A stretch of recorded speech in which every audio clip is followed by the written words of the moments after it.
overdrive. You feel a need for something, and it's coming alive. The moment is rising like you hoped it would. Who knew a tangent could feel so good? Let her take you on another tangent, turn a thought into a whole new planet. She'll make your sense of wonder feel gigantic. Ember lights the way like magic. You arrived to learn the facts, but you stayed for her glow. You heard her musical laugh, and her quick wit stole the show. The moment is rising like you hoped it would. Who knew a tangent could feel so good? Let her take you on another tangent, turn an idea into a whole new planet. She can piece the universe from fragments. Ember lights the dark like magic. Who knew a detour could hit like this? Smart mouth, star maps, and a sideways twist. No religion, just a mind on fire, taking us higher and higher and higher. Let her take you on another tangent, turn a thought into a whole new planet. She'll make your sense of wonder feel gigantic. Ember lights the way like magic.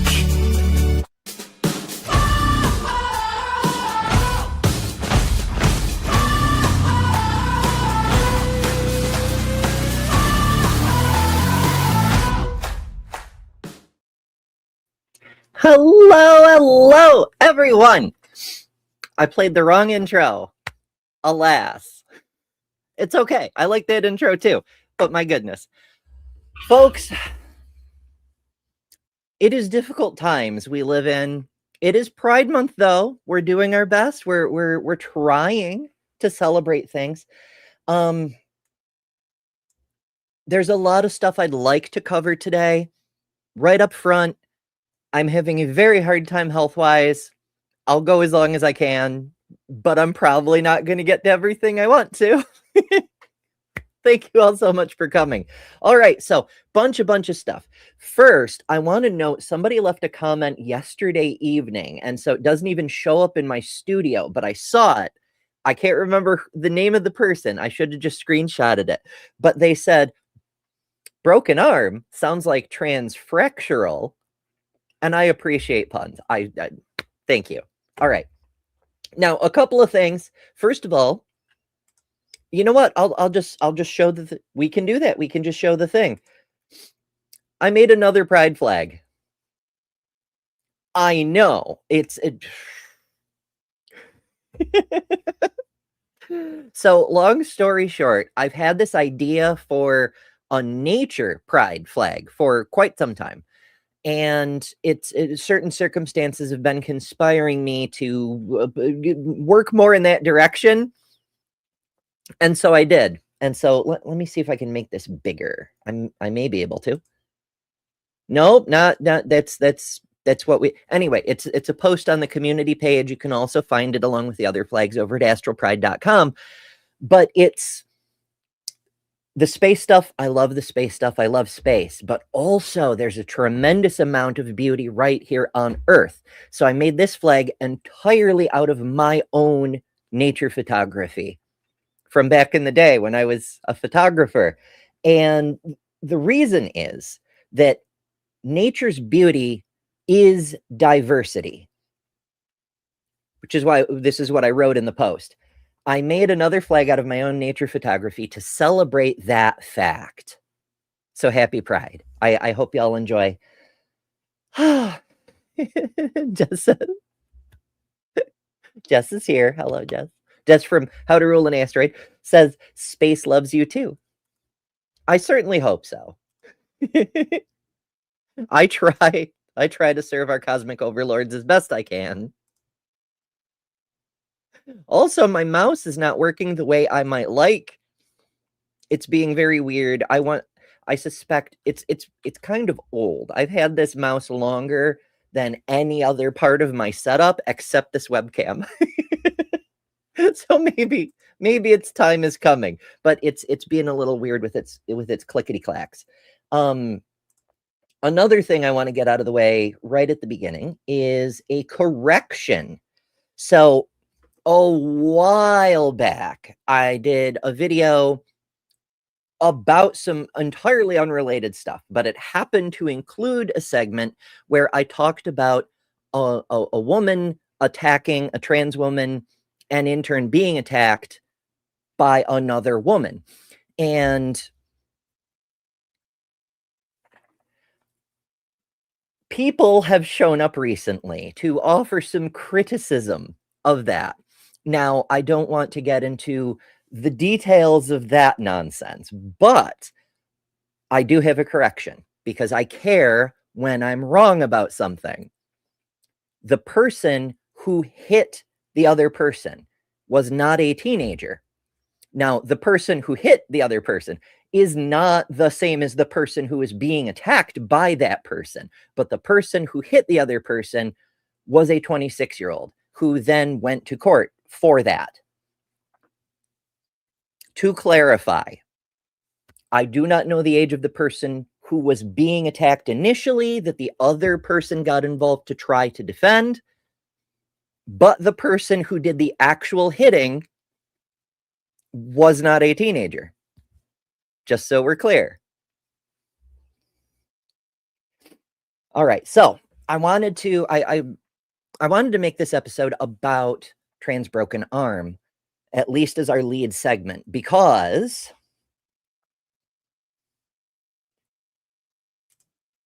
there's an issue. So this is a thread that I saw yesterday, I think. I'd already planned the episode, but this expresses something of the situation. It starts with, Happy Pride. Did you know in a 2017 survey, 29% of transgender individuals had healthcare providers refuse to see them? 23% experienced abusive language, and 29% experienced unwanted physical contact, including sexual assault and rape. Gender-affirming care for transgender youth could reduce the odds of moderate or severe depression by 60% and reduce suicidality by 73% in a 12-month follow-up.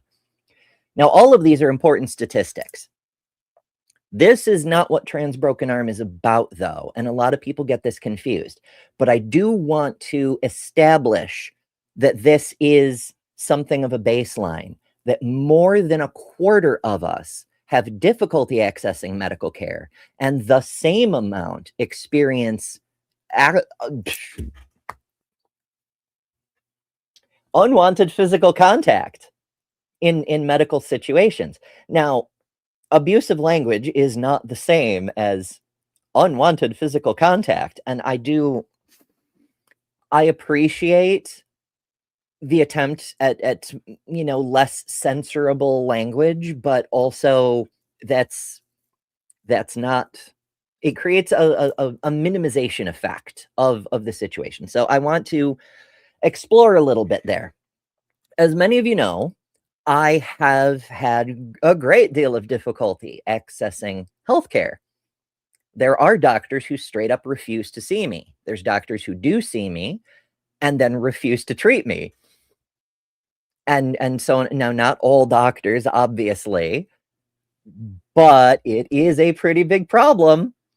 It's not just doctors, but access to healthcare is kind of important to continuing to be alive. And in certain circumstances, it most definitely is. But the second part, which is exactly as prevalent, both of these are 29%, is also super important. And remember, this is from 10 years ago, a 2017 study. All right, 9 years ago. Let me not be accused of over-exaggerating and saying false things. 9 years ago.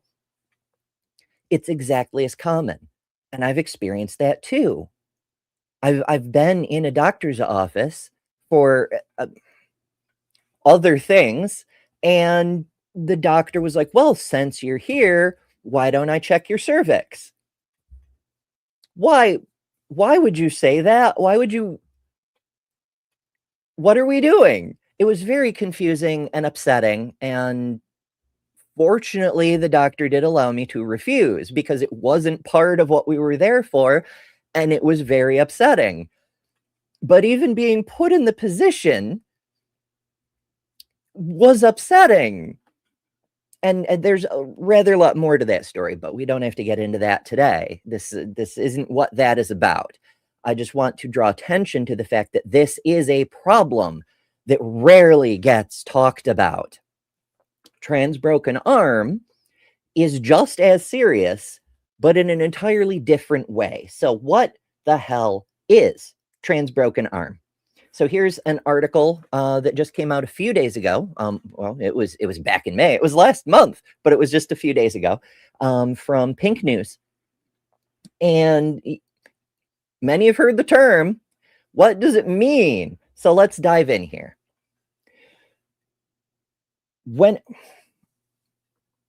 Like I said, I'm in a lot of pain today. I've taken my pain meds. That makes my brain a little squirrely. Before we begin, I should do the proper introduction. If you're new, hello, my name is Ember. I'm an intersex woman of transgender experience, and this show is a show about issues affecting trans and intersex people like me that I produce when I have both the availability and the regular ability, which isn't often, but I do them when I can. If you're into that kind of thing, please take a second and hit the subscribe button. Thank you. Okay, now we'll do the thing. What is trans broken arm? When it comes to accessing healthcare or medical treatment, marginalized groups have it tough, and trans people are no exception. Now, notice the language here. It's not saying trans people have it worse than Black people or trans people have it worse than Hispanic people. It's all minorities face difficulties, and trans people also, as a minority, face difficulties. This is actually a little bit closer to a quite different thing, and we'll get into why in a little bit. So, accessing vital and life-saving medical treatment, such as hormone replacement therapy or puberty blockers, can range from incredibly difficult to downright impossible, especially in the UK right now, given notoriously long wait times for first appointments at NHS gender clinics or the indefinite blanket ban on puberty blockers for trans under 18s. Now, the ban situation is complicated. We're not going to get into it right now. It's indefinite because they want to do an additional study, because the studies we've been doing since the 1980s apparently are insufficient. And also because the CAS review, even though the CAS review itself found in one of the rare pieces of well, CAS report, I suppose. In any case, in one of the few studies they actually conducted themselves, they found that puberty blockers are very effective at keeping mental health from deteriorating further, which is exactly what they're supposed to do. So there's nothing justifying this ban, but that's not the topic for today.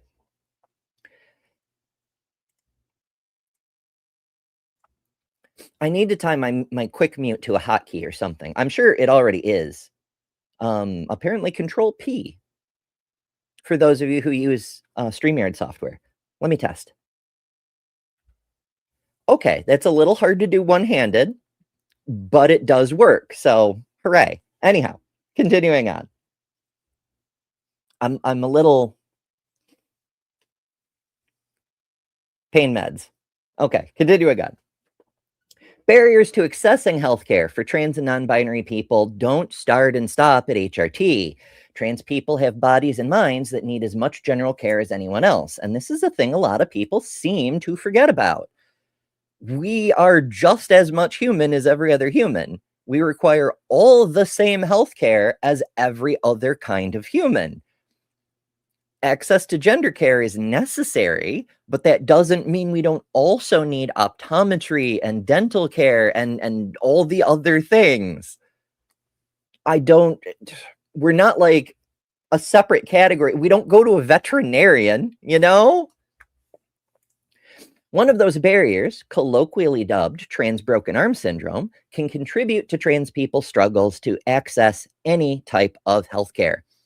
Now, this term has been around a while. It actually existed before Google. We know because it was already there when Google became a thing and started recording searches done. So what is trans broken arm, and how can you identify when it is happening? Trans broken arm syndrome is a colloquial term used to refer to a form of medical discrimination where healthcare professionals, either consciously or subconsciously, and that's important because it often isn't done out of an intent to do harm. It's a kind of discrimination that can be soft discrimination that comes out of ignorance rather than malice. It always relates a trans person's concerns or needs to their gender identity. So it typically occurs when trans people, particularly trans youth, try to request access to medical care that's not related to being trans. Their concerns can often be minimized, or they can face excessive and inappropriate questions about their gender identity or experience of dysphoria, which is like going in for a checkup about your upper GI system and having someone want to check your cervix. What does that have to do with anything? That's what people get hung up on your gender, or in my case, your intersex status, and just kind of mentally shove everything into that rabbit hole. It's very much like a kind of fatphobic medical discrimination where a person will go in and, report joint pain, for example, and the doctor will say, lose weight. We're not even going to do a scan until you lose weight because that'll probably fix it. Like, that's just a bias. That's just prejudice. It could be that losing weight would help, but first of all, fuck you very much. So, some of us, not everyone can just lose weight magically. That's not how that works. I developed a fucking eating disorder trying to lose weight, It isn't like that for everybody. Not everybody can be a size -2. That's not how bodies work. But in any case, relating the actual symptom, the joint pain, to the person's body size, that's not called for. That's being dismissive. That's refusing to perform duties and offer care because of the thing you're discriminating against the person about. So we get trans broken arm because if a trans person walks into an ER with a broken arm and the doctor's first question is, could this be your hormones? Trans broken arm. The hormones clearly have nothing to do with it. And yet, in so many cases, the very first thing a trans person gets in any kind of situation where there's medical problems is, well, before we do anything else, I want to take you off your hormones. I want to see if your body goes back to normal with only your endogenous processes. Never mind that many of us do not make endogenous hormones anymore. And that goes for intersex people as well as trans people, because a lot of us are sterilized during puberty for medical reasons that may or may not actually apply, but that's neither here nor there. A lot of intersex people need HRT for the same reason trans people do. Because their bodies don't make the hormones anymore.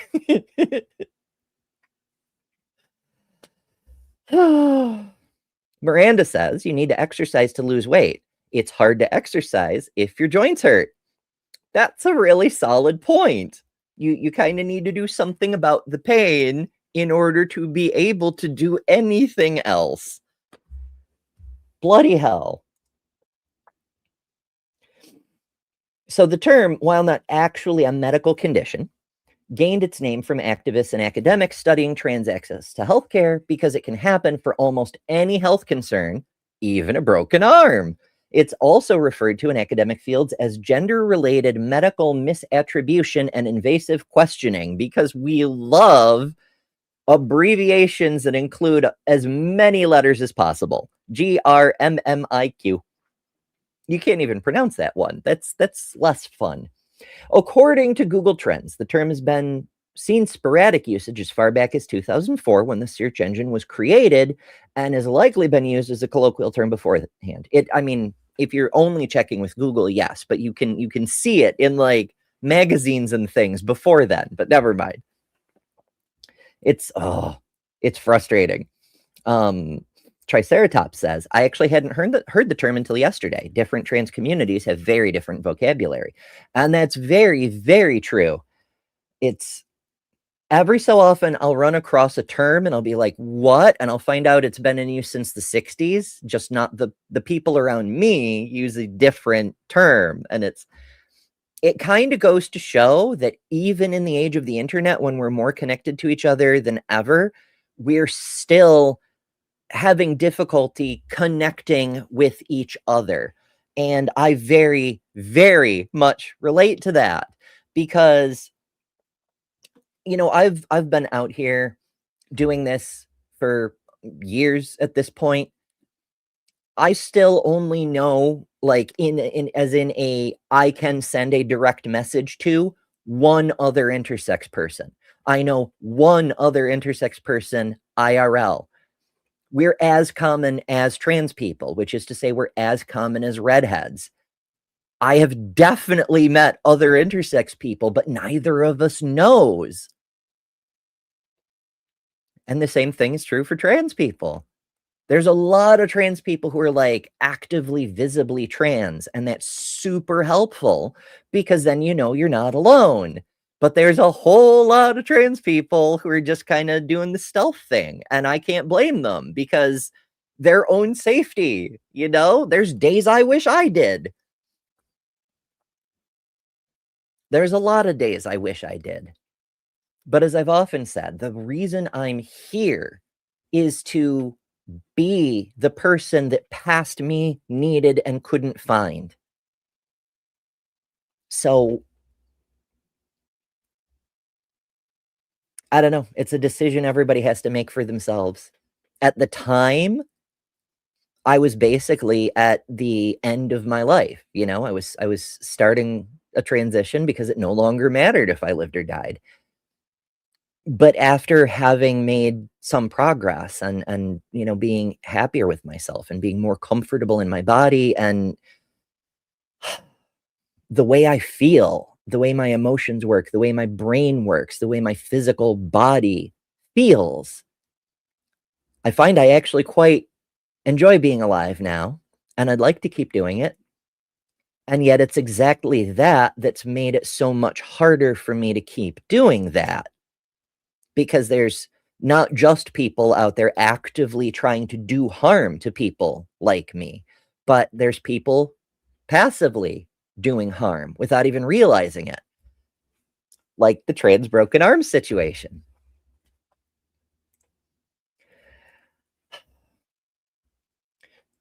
Trans people have cited GPs as a place where trans broken arm syndrome is especially common. And GP is general practitioner. It's a term that gets used a lot more in the UK than here in the US, but you might say like your primary physician. And primary physicians often have a specialty in addition to being a general practitioner, but if their specialty is not related to trans healthcare, they may not know much about trans healthcare. There's a lot of doctors who know virtually nothing about trans healthcare. And they get even more scared when intersex comes up, but it's a whole other thing. In 2023, researchers in the Virginia Commonwealth University's Department of Psychology analyzed the commonality of trans broken arm syndrome, defining it as the incorrect and explicit misattribution of gender identity or medical transition as being the cause of an acute complaint, or invasive and unnecessary questions regarding a patient's gender identity or gender transition status. And to be clear, That's a person asking what your gender identity is in a way that isn't relevant, right? Like if you're just, doing your information at first registration, it may be relevant to note what plumbing you have, depending on the complaint. It varies so much from state to state, and this is one of the weird things about being a trans person or being a woman, is your rights vary from state to state. And that's a whole thing in and of itself. But the what I'm driving at is that some places will just ask you for your gender and leave it at that. Other places will get a lot more invasive. They want to know, what medicines you're on, including hormones, and then they want to know why you take those hormones, and then they want to, it seems relevant, but it actually isn't. Like, an identical question for a cis person would be, how long have your gonads been producing hormones? How, what dosage are you on? It's a weird thing to ask that doesn't actually have any relevance unless the thing you're dealing with is specifically related, Like if, for example, a person has testicular cancer, then what the testicles are up to kind of matters. But if not, it doesn't even get brought into the equation. Or they'll ask how long you've been transitioning, and so most people realize it's crossing a line, but some people still do it. They'll ask what surgeries you've had so far. And this seems to be valid-ish in a medical context too, because sometimes you'll get asked about previous medical procedures. Like, have you ever had jaw surgery or open heart surgery or had, an endoscope or whatever? Like, sometimes they just want to know about every possible thing. And so it seems like it's in that same category thing. But when they single out stuff related to your gender or gender-related healthcare, that's not what's happening. They're overly focusing on your gender identity rather inappropriately. It's like a person who's not a dentist asking about your teeth. It's weird at best. It's just a weird diversion kind of thing, and sometimes it's not. Nearly 1/3 of trans and gender diverse respondents to a questionnaire on their experiences within healthcare said that they had experienced a form of GRMMIQ at some point during their transition. Now, to be clear, experiencing it once during your transition is a data point, but the longer you live, the greater the odds you will experience a thing, right? Like if you take all women and you ask all women, have you ever been sexually harassed in your whole life? The older the woman, the greater the odds she'll say yes, because every day adds another roll of the dice on whether that happens to you. Now, the fact that most women can't make it past the age of 11 before they say yes, that's a whole other conversation. But the point is, a single instance per lifetime can skew the data.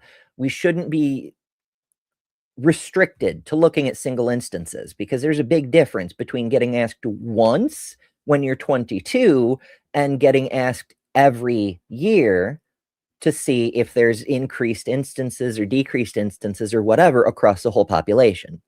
It's a different kind of data.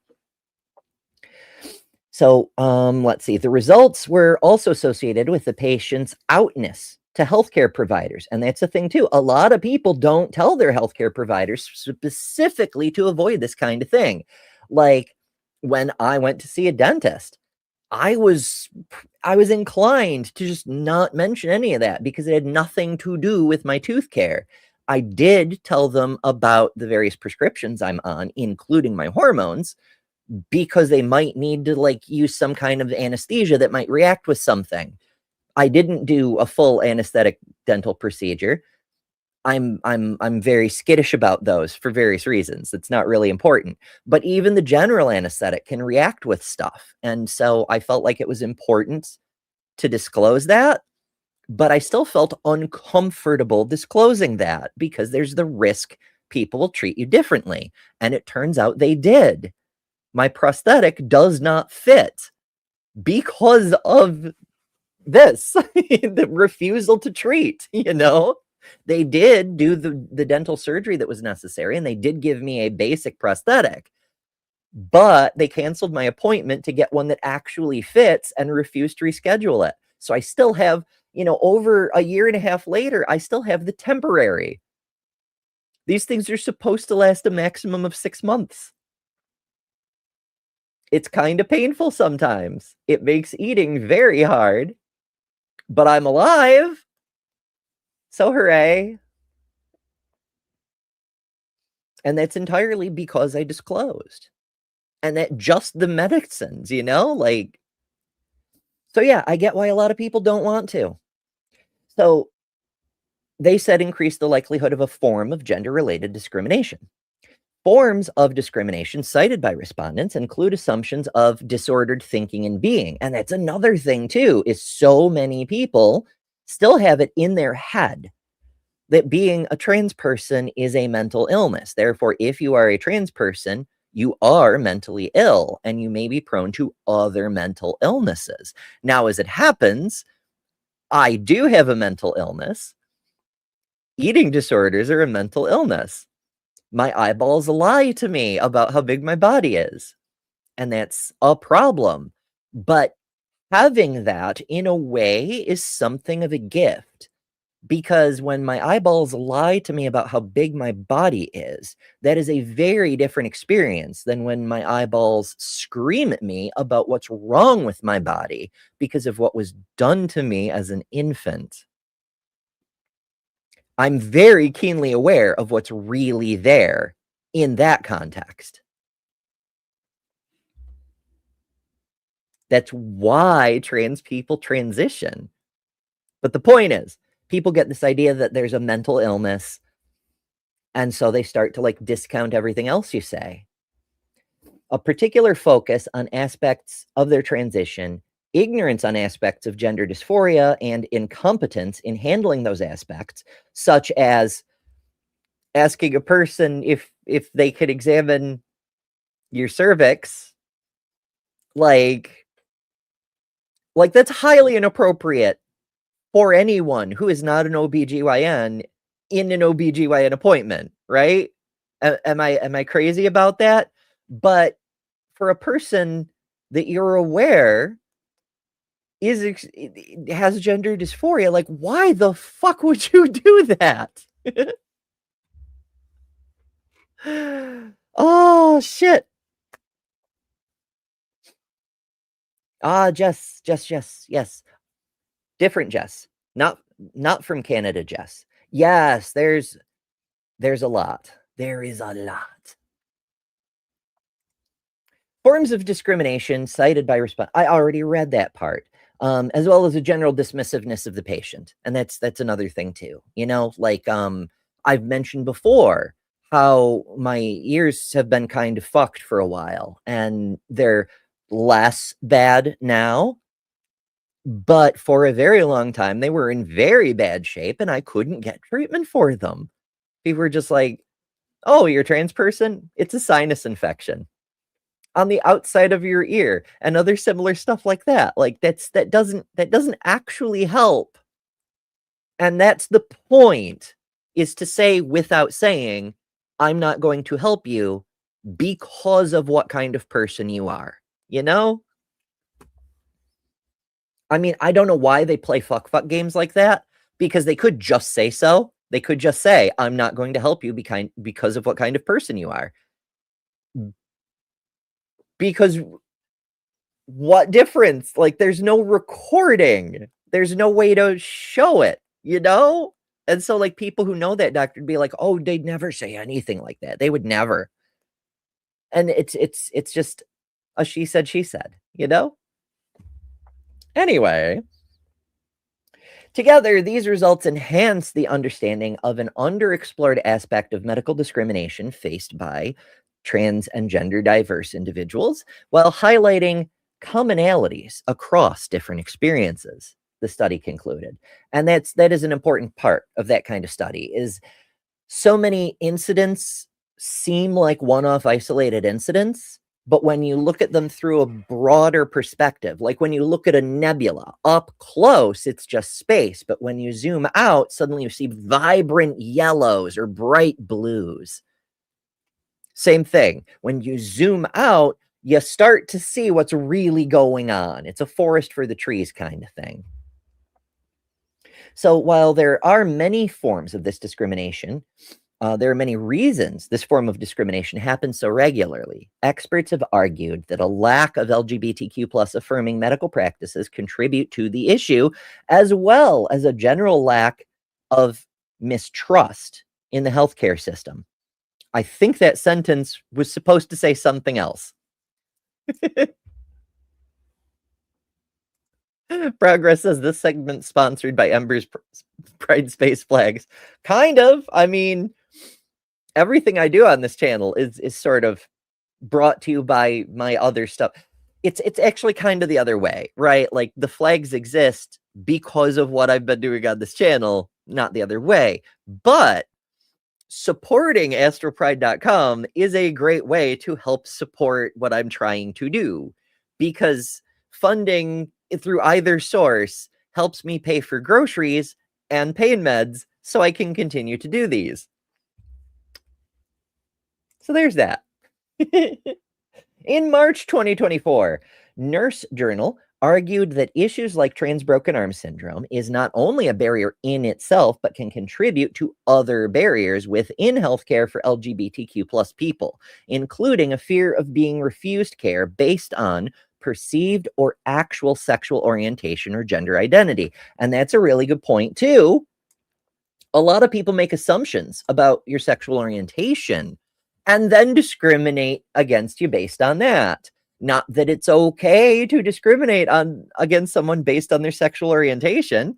The point is, there are still doctors who will not touch a person they know is gay or bi without wearing heavy-duty gloves. Like, I mean, it's a good idea to wear gloves anyway, but like, if you know a person is gay or bi and you like stop doing the things that you would normally do without wearing gloves, or won't even wear the regular gloves, but insist on much heavier, thick gloves, there's a little bit of discrimination baked in there. It doesn't need to come from a place of hate or even necessarily a place of fear, although in that specific example, it's usually leftover fear of the AIDS epidemic. I can't touch a person who might be gay because I might catch the AIDS. But not understanding the patient that you're working with can lead to doing harm to the patient. Maybe Dr. Ben and I ought to have a conversation about that. He's busy moving right now, but I'll keep it in mind. I'll try to keep it in mind. My brain misfires a lot when I'm on a lot of pain meds like today, but I digress. So the costs of healthcare, should a patient struggle to find a culturally competent public healthcare provider, is a problem. Like, not being able to find a physician willing to treat you or able to treat you, or who will not really treat you, it costs you time, it costs you money, it costs you opportunity, and most importantly, it costs you cognitive loading. If it takes you 20 times longer to find any doctor who will even see you, you are therefore 20 times less likely to go to the doctor ever at all. And that's already a problem in both healthcare systems.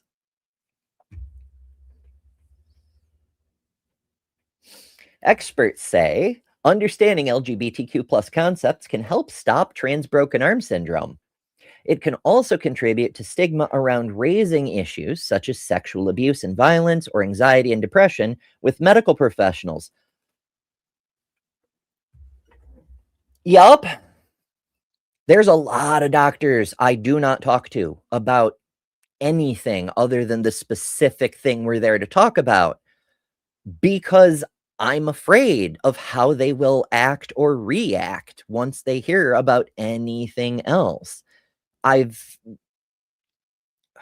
All of these things apply. I'll just leave it at that. All of them.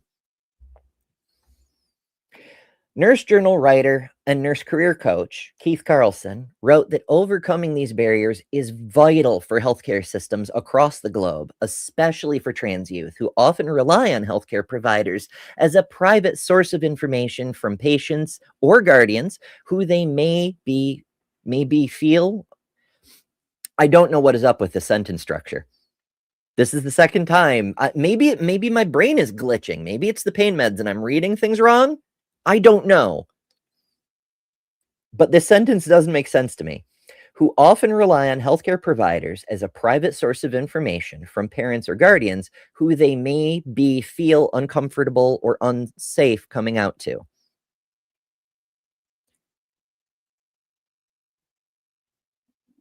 Okay, trans youth sometimes have to rely on their doctors for healthcare information, for healthcare options, because they can't come out to their parents or their other guardians, or they feel they can't.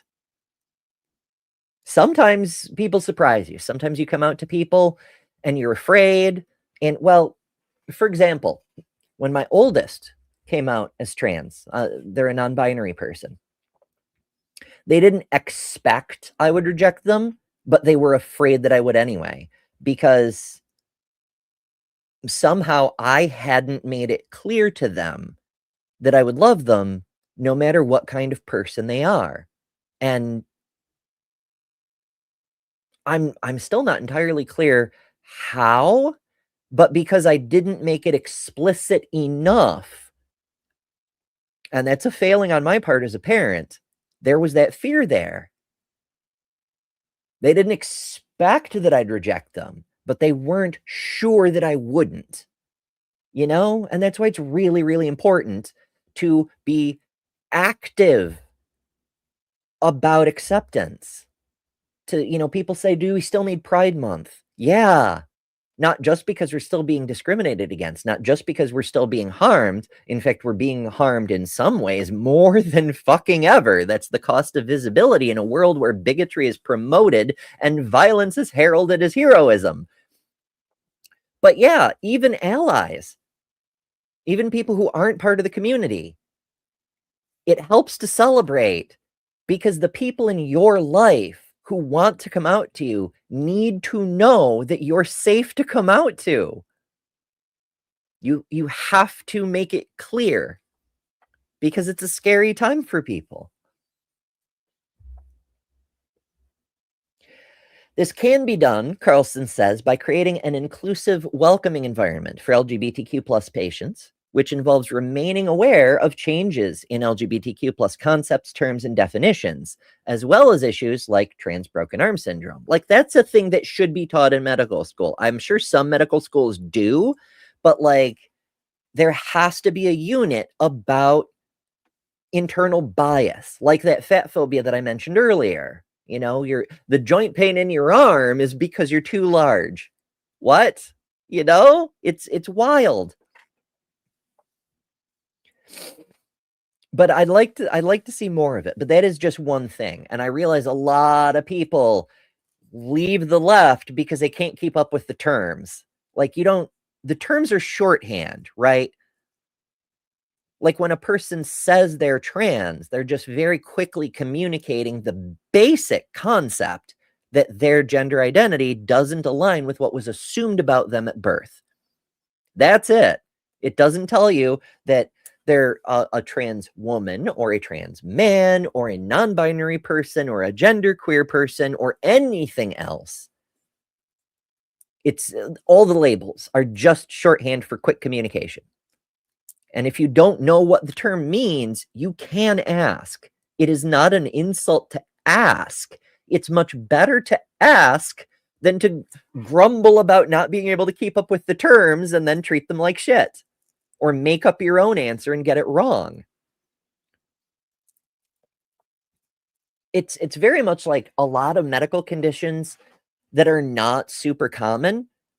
Patients will often have to explain them to their physicians.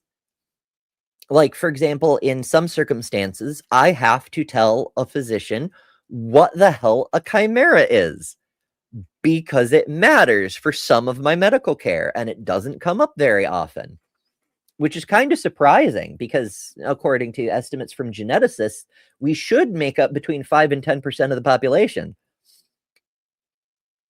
But whatever. The LGBTQ plus landscape in the 21st century United States is not unchanging or static. The development of language and identity is fluid and will continue to evolve over time, he wrote. Ongoing and up-to-date training is crucial for the healthcare system and its providers to remain aware of best practices and clinical approaches for LGBTQ plus youth. And not just youth, obviously, but access for youth is more under threat than everything else right now. And so the focus needs to be there more than everywhere else right now. That's not to say the rest doesn't matter, but it's like any kind of triage, really. You know, you look for the person in the most dire condition and you help them first. You know? My goodness. Progress Only says, I had to be taught the 2S history, and I felt really stupid not learning about it earlier. That's the thing. If you don't grow up learning it, and sometimes that's a fault of our schools, sometimes that's a fault of our communities and not being diverse enough or celebrating the diversity that's there. But if no one teaches you a thing, how the fuck are you supposed to know? Knowledge doesn't just transmit by osmosis, you know? It's fucking wild. So it's key to understand that trans broken arm syndrome, while serving its own challenges to the trans community, is not an exclusive form of discrimination. Other marginalized communities, particularly non-white, disabled, or fat people, also face similar forms of discrimination. And that, obviously, I can't speak to the non-white part. Although I do have friends who have told me things. The disabled part, it relates. It very much relates. As I've said a few times before, I've reached a point where sometimes it's extremely difficult to move.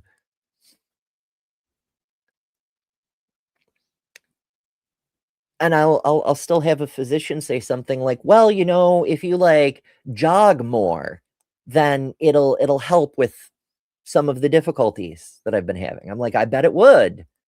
If only I could. Weird. And and yeah, fat people. I really don't like the phrase fat people. I should. So, friend of the community, L Trucker, is an advocate for obese communications, for obesity informed healthcare. He's written a peer reviewed paper on the subject. It comes up a lot. It happens a lot. And then there's intersectionality, where all of these things come together. It's fucking wild. All right, that seems to be the end of that article. So, yeah, TLDR, there's multiple things going on at the same time when we're talking specifically about the trans community and to some extent the intersex community, because there is a lot of overlap between both groups, but also even intersex people who don't consider themselves to be part of the trans community still rely on trans healthcare for various reasons. And also, even intersex people who do not require trans healthcare and don't consider themselves part of any community, really, still face medical discrimination for a very similar reason. And that's really, really fucked up. So there's a whole bunch of things. We have more stories. Of course we do. So if you're enjoying yourself, remember to hit all the buttons. Remember to share, because YouTube sure as hell isn't going to. Thank you all so very much. And we'll take a quick break while I refill my water, and then we will move on to another thing. So yeah, let's do the we're still early in Pride Month, so let's do this thing. In 2024, NASA researcher Rachel Lenz gave the world a flag made from NASA images for Pride Month. On January 20th, 2025, the incoming U.S. administration ordered that Artistic Union of Science and Civil Rights deleted. So I tracked down the original images it was made from, recreated it, and then added even more wonders of the cosmos to update the flag to the current, more inclusive form. On the anniversary of the inauguration, I released it. And it went viral several times. Now you can get a physical copy of that artwork as a full-sized flag or a large sticker, as well as space artworks of the other Pride flags: lesbian, gay, bisexual, trans, queer, intersex, ace, and new flags being added all the time. Get one for yourself or give them as gifts and celebrate Pride, celebrate science, celebrate resistance, and help support a creator fighting for human rights for all humans. Head to astralpride.com. All right, that timing worked out just about perfectly. I just got the lid back on my water bottle. All right, so yeah, that's what we're up to. In fact, I had to make that video a standalone video because, well, there's a whole lot of backstory, but TLDR, it's a weird thing. The reason I made the new Space Pride flag, the one that's upgraded to the intersex inclusive Pride flag, is because the old one got erased, right? Like, I released it when I did on the anniversary of the inauguration, the anniversary of the old one's deletion, specifically as a demonstration of the fact that no matter what the politicians do, we will not be erased. And then here we are in Pride Month, and left and right, people are using the new flag that exists because the old one was erased and are just erasing that whole chunk of history. They're just going right back to they talk about the 2024 flag, which no longer exists, but show the 2026 flag. And like, yes, the 2024 flag was fantastic. We all loved it. It was wonderful. But the flag you're showing exists because the old one was erased. And I wouldn't let that happen. And to erase that from the flag's history, it's just, it breaks my brain. And so I ended up releasing that little bit as its own video, because understanding that is kind of important to the whole story. It's I've never seen people so eager to erase part of their own history before. I don't understand it. But here we are. Anyway, we have another story to talk about. This one's from Courthouse News. It's from back in April, but there's quite a bit to this that's worth talking about. So Montana High Court affirms block on binary sex definition. The Montana Supreme Court found the state constitution bars the state from only allowing cisgender residents to change their gender identity on their documents. And it's a great take. It's a great take for courts. Now, we've talked a few times recently, especially about the recent episode about the judge in Kansas, about states that have specific rules preventing discrimination based on sex.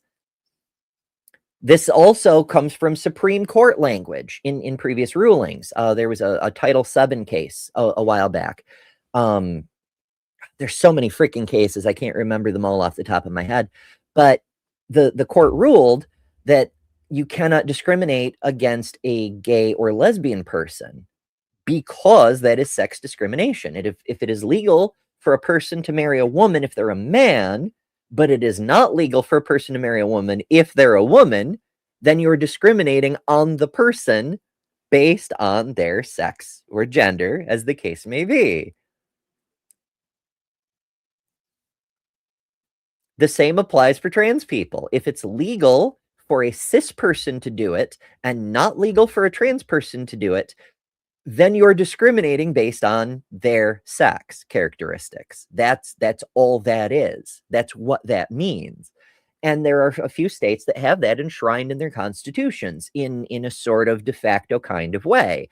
And now these states that have been overrun by red-hatted assholes are starting to find out the laws in their state matter, actually. So that's neat. So Montana, according to Courtroom News, cannot block transgender residents from changing their government-issued identification documents to align with their gender identity, according to the state Supreme Court. Quote, transgender discrimination is, by its very nature, sex discrimination, Montana Supreme Court Justice Lori McKinnon wrote on behalf of the majority. Quote, discrimination based on sex is expressly prohibited under Montana's unique non-discrimination clause. Now, again, other states do have similar language, but the way Montana puts it together, it's kind of special. Enacted in 2023 by the Montana legislature, Senate Bill 458 defined sex as binary and based on the biological and genetic indications present at birth. I'm very curious if I'd been born in Montana, how I would have been classified. Because if it's binary, if intersex is explicitly not allowed, and to be clear, when I was born here in New York, intersex wasn't allowed either. You had to pick one of the two mutually exclusive options. But based on biological and genetic indications present at birth is weird because, first of all, no one's checking the genetic information of newborns. Why would they? You know? So what we're really looking at is somebody peeks between the baby's legs and takes a guess, which is the same as pretty much has always been done. But in situations where it's not really clear, what do you do? Like, what if you have a baby that's born with bits of both, shall we say? Or a baby who's born with nothing obvious of either, which also happens. Or what if you've got a baby who's born kind of ambiguous in a different way? Like, what do you do? Very curious. I don't think it says, because bills like this are based on perpetuating the delusion, and I do mean delusion in the technical sense, an aggressive and emotionally invested defense of something that is demonstrably not true. It's believing something that you intellectually know is false and continuing to assert that it's true anyway for emotional reasons. Okay, in fairness, I think technically speaking, people with a delusion, part of their intellect knows it's false, but they've managed to override it in a certain way so that they can continue to intellectually assert that it's true. I'm sure it's complicated. Shortly after it went into effect, the Department of Health and Human Services announced it would stop amending birth certificates based on gender transition, gender identity, or change of gender, which that's not the same as not amending birth certificates. That seems almost like a malicious compliance kind of thing, right? Because, for example, in New York State, before we changed the law to make it easier to update your documents, you had to go through quite a process to update your documents. But there were built-in workarounds because a lot of it was just following form to comply with paperwork regulations. But the people in the departments understood what was happening and why. So, for example, you couldn't change your birth certificate based on your gender identity, but you could amend your birth certificate due to more recent medical information that came to light that shows that the old document was in error. For example, if you got lower surgery, there's new medical information that can demonstrate the old inferences that were made on that document are not accurate and therefore should be amended. They should be corrected. So there were ways to do it. It was just a major pain in the ass. Now it's less, at least here in New York. In 2024, two transgender Montanans sued the state, arguing the policies violate the state constitution. Specifically, the plaintiffs requested that they be able to amend the sex designation on their birth certificate and driver's license as permitted under the state's previous policy. So they just wanted to go back to what the state used to do. At the end of the year, a lower court issued a preliminary injunction blocking the state from enforcing the policies. The court found that cisgender and transgender residents are equivalent in all relevant respects other than their status as transgender or cisgender, but only cisgender Montanans can amend their birth certificates or driver's licenses to accurately reflect their gender identity, which violates the constitutional right to be free from discrimination on the basis of sex. The state appealed, arguing that the plaintiffs lacked standing to bring the claim and that the lower court abused its discretion by blocking the policies.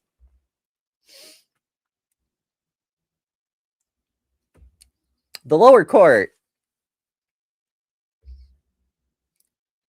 it issued a preliminary injunction, which is a thing that lower courts do. That's what they're for. That's one of their functions.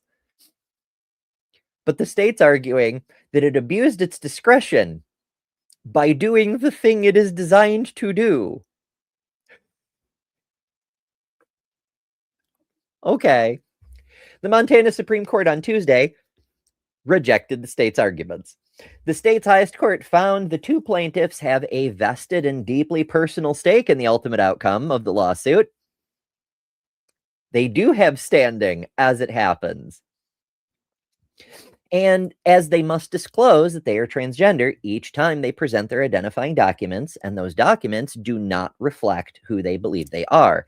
Now, this is it's almost related to our previous story, right? Like, I understand the judges are trying to be fair and speak in legal terminology and not explicitly inclusive terminology, because that'll just alienate all the red hats. They just tune out immediately. But this phrase of these documents do not reflect who they believe they are, that's not accurate. And it's inaccurate in a way that can be harmful in the same way we were talking about with trans broken arm. Because just by being ignorant, you can perpetuate stereotypes that then cause harm further down the line. It's not a matter of who trans people believe they are. It's how they are living their lives, right? Like, if you are a woman and you present a driver's license that has an M on it, you are in danger. Someone could and likely will hurt you over that. It is not a matter of who you believe you are. It's who you are existing in society, you know? In the 5-2 ruling, the majority likewise concluded that the lower court properly found the challenged policies discriminated against transgender residents. I don't see why there was contention there, but here we are. Quote, our Montana Constitution requires the state to treat individuals with dignity even as it exercises its broad police powers, McKinnon wrote. This bold constitutional proposition protects all individuals and does so equally. While the state policy, and that is, to be clear, that is the definition of discrimination, is treating people unequally. without any reason to do so. There is no reason for it other than I don't like them, you know? Like, what if we did the same thing to red hats for no reason other than they are red hats? Oh, some of them are men, some of them are women, so clearly it's not discrimination. Some of them are even black. It's clearly not discrimination, but we're seizing on one trait of the that makes them a group, an identifiable group. We're seizing on that trait and making their life suck based on that because you wear a red hat. No medical care for you. I mean, I realize a lot of the red hats opt out of medical care anyway. They don't believe the elitist, highly educated, globalist doctors and their 5G vaccines and all that, like they do self-select out quite a bit. But the point is, if we declared no healthcare for you, or you're not allowed in any bathrooms because statistically you're a threat to everyone, if we did that kind of shit, that would be unequal treatment. That would be discriminatory because it's treating an entire category of people in an unfair way based on that one characteristic that we don't like. That's not cool. You can't do that. While the state policies apply to all Montanans, the plaintiff showed that the policies result in unequal treatment. And that's an important thing for courts to consider. Like, they used to do the same thing with keeping Black people from voting in various ways. They had a whole bunch of tricks for this. But one of the things they would do is say, oh, well, all voters have to pay the poll tax.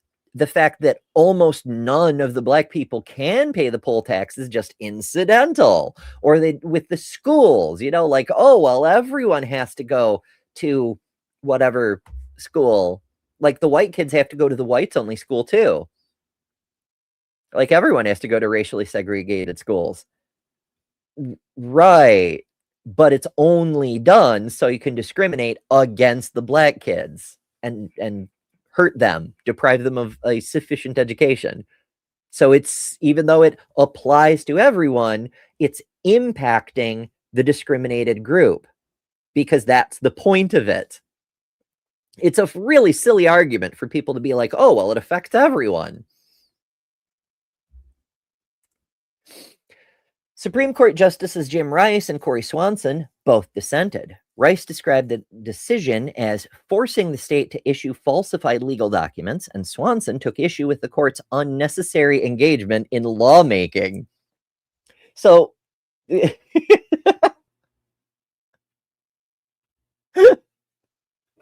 Rice has come to our attention a couple of times. He's a big he's one of those, I cannot be compelled to tell something I believe is a lie, which is to say, calling a woman she unless he has personally checked inside her drawers. I've got to look and make sure, or I could be being compelled to lie. He's one of those creepy fucks. I'm exaggerating, but not by much. That he does lean along those lines. If you seem like a man to me, then compelling me to call you she, it's a violation of my ethical principles. You're forcing me to lie. So that's what he's on about there, talking about the state issuing falsified legal documents. A birth certificate isn't, it's a legal document insofar as it is issued by the state, but it's not a legal document is in like a court order or a restraining order or a judgment. Like, this man, he's a Supreme Court justice and he doesn't understand what words mean. Or he does understand what words mean, but is happy to twist them and misrepresent them for political purposes. Either way, probably shouldn't be a judge. Just saying. And this other point, Swanson took issue with the court's unnecessary engagement in lawmaking. Tell me you don't know what a court does without saying you don't know what a court does. I realize the right wing has been railing against activist judges for generations at this point, thanks Rush Limbaugh, but that's what courts do. They're not making laws, they're interpreting laws. And in this specific case, they're blocking a law, which is the opposite of lawmaking. They're saying this law violates a higher law, and so we cannot enforce this law. This law is blocked because it violates the state constitution. That's literally the state Supreme Court's job, but also blocking a law is the opposite of lawmaking. Just so you're clear, just so you know, Supreme Court Justice Corey Swanson, just so you're aware, I realize the three branches of government thing way back in elementary school was many years ago. But that is how that works. Yes, just to be clear. The counsel for the plaintiff celebrated the court's decision. Quote, today's opinion reflects what we all know to be true, that the Montana Constitution protects the human dignity of everyone, and everyone includes transgender citizens.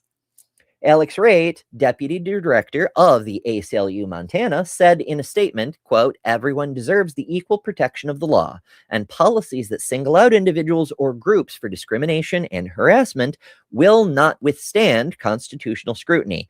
At least we can hope so.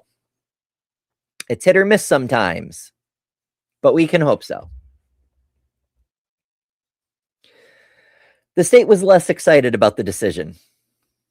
The state. Chase Schuer, Deputy Communications Director of the Montana Attorney General's office, said the ruling would be expected in a blue state, but not Montana. Not a state that hates women and equal rights and probably black people. No, we get. So, to be clear,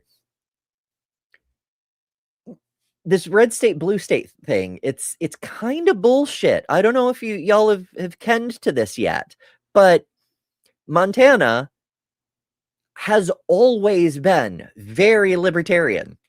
It's very much everyone deserves rights and no one should be told how to live. That's what the state is about and always has been.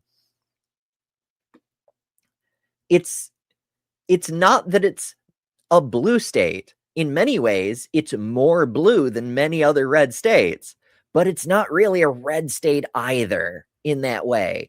Because the whole red state thing that implies a certain alliance to an ideological structure that is fundamentally about telling everyone how they have to live. It is a very authoritarian ideology. And while it has contaminated a large group of people in Montana, it is not the Montanan way of life and never fucking has been. If you don't believe me, I encourage you to go visit Billings. Billings, Montana is a wonderfully weird city. They've got street art all year round that's like random bits of steel welded together in interesting ways. I've heard Missoula's nice too, but I haven't actually seen it for myself. Quote, says Chase Schuer, Deputy Communications Director, quote, requiring the state to issue false documents simply doesn't change the reality that men cannot become women and women cannot become men. Dude, bestie, we agree. You cannot make a trans woman be a man no matter what kind of paperwork you issue. A woman is a woman regardless of the paperwork you issue. But it's you issuing the false documents, my guy. It's you trying to use documents to tell a lie with. It's disappointing, but not surprising, that once again, the majority of the Montana Supreme Court chose to advance the agendas of their woke political allies rather than elevate the case on its facts. Now that's just projection. It's simple projection. He is ignoring the state constitution and the fact that this law conflicts with the state constitution for his own political agenda. And so, of course, he's doing what bullies always do and saying they're doing the thing that he himself is doing. It's this kind of bullshit that's why Republican conventions keep crashing Grindr. Not that there's anything wrong or disgraceful with being gay, but the fact that they're all so aggressively homophobic and they're all on Grindr. Hypocrisy in political party form. But they're bullies, so they don't give a fuck about what's true. All right, folks, that's it for that story. it's nice to see people look at the law and be like, here's what the law clearly says, and go with that. Like, it's refreshing when things work in the way they're supposed to work. So it's pretty cool.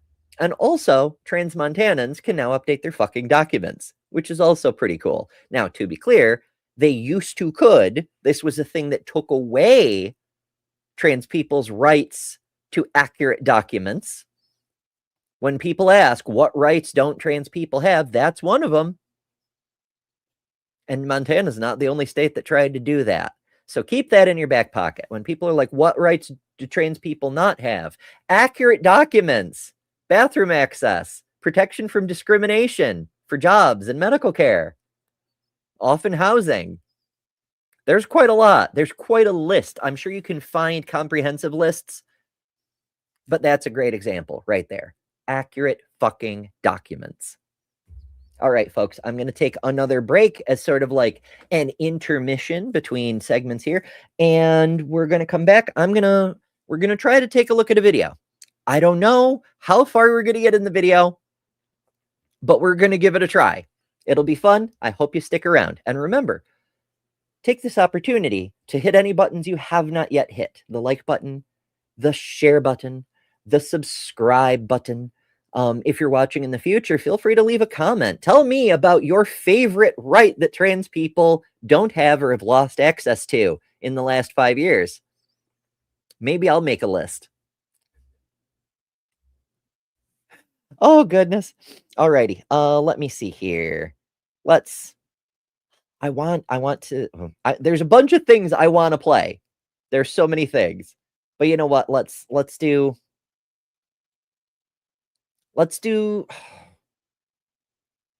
I want to do the clothing ad, but I already did an Astro Pride. You know what? We'll just do the upcoming events ad. We'll be fair and balanced that way. See what I couldn't see. Keep out the sky, yeah, I advise thee. You can do that easily, proclaiming lineage from scripture. Avadi my head, no. You should know. Keep out the sky, yeah, I told you so. Avadi my head, no. Why you look like that? Now what did I just say? Run the track back. That's you should know. But if you did, you wouldn't be claiming this role. My ancestors were West African tribes.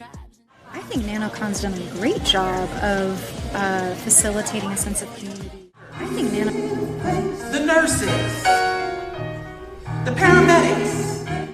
I say prove it, boo. If you Hebrew, then what did I just say to you? I only talk about my atheism when it comes up, but I live my humanism every day. I only talk.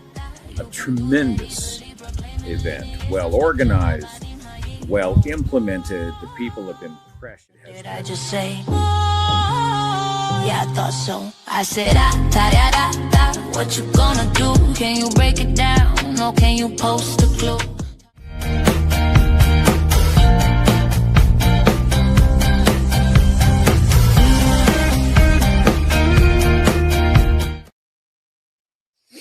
That's right. You can catch me at NanoCon with all those really cool people. Now, I do have another live event coming up this weekend. It's NocoCon, which is the comic convention that I run right here in New York. If you're in the area, come visit us because we've got some pretty cool shit going on. Most of our promo stuff for this year is over on TikTok because that's where most of our guests are from.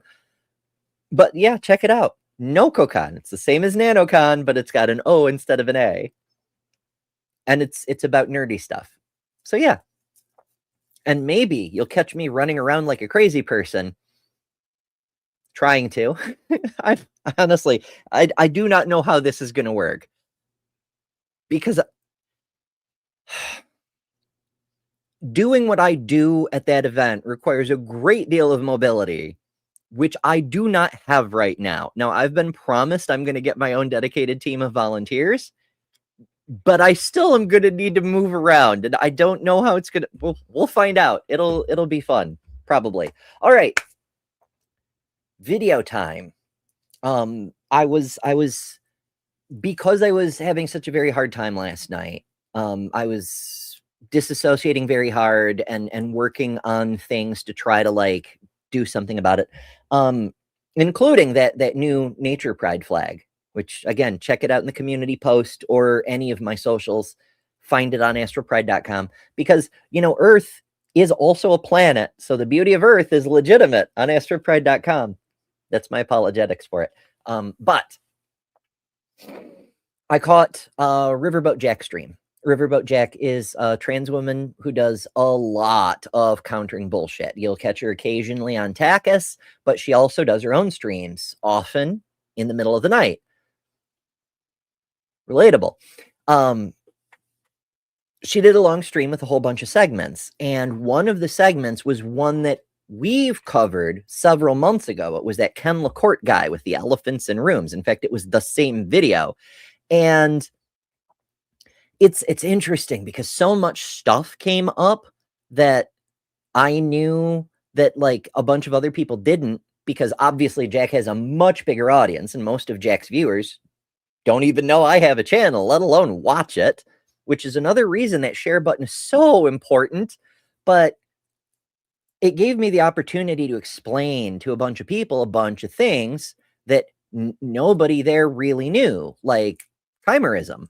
You know, it's the fact that it basically is just reverse twins.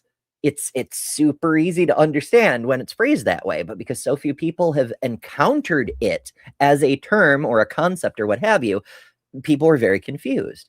And so, yeah, it was pretty neat, but it reminded me that there's a lot of bullshit out there. Like covering news articles is very useful, but engaging with the rhetoric that assholes are putting out to manipulate people with is also very important.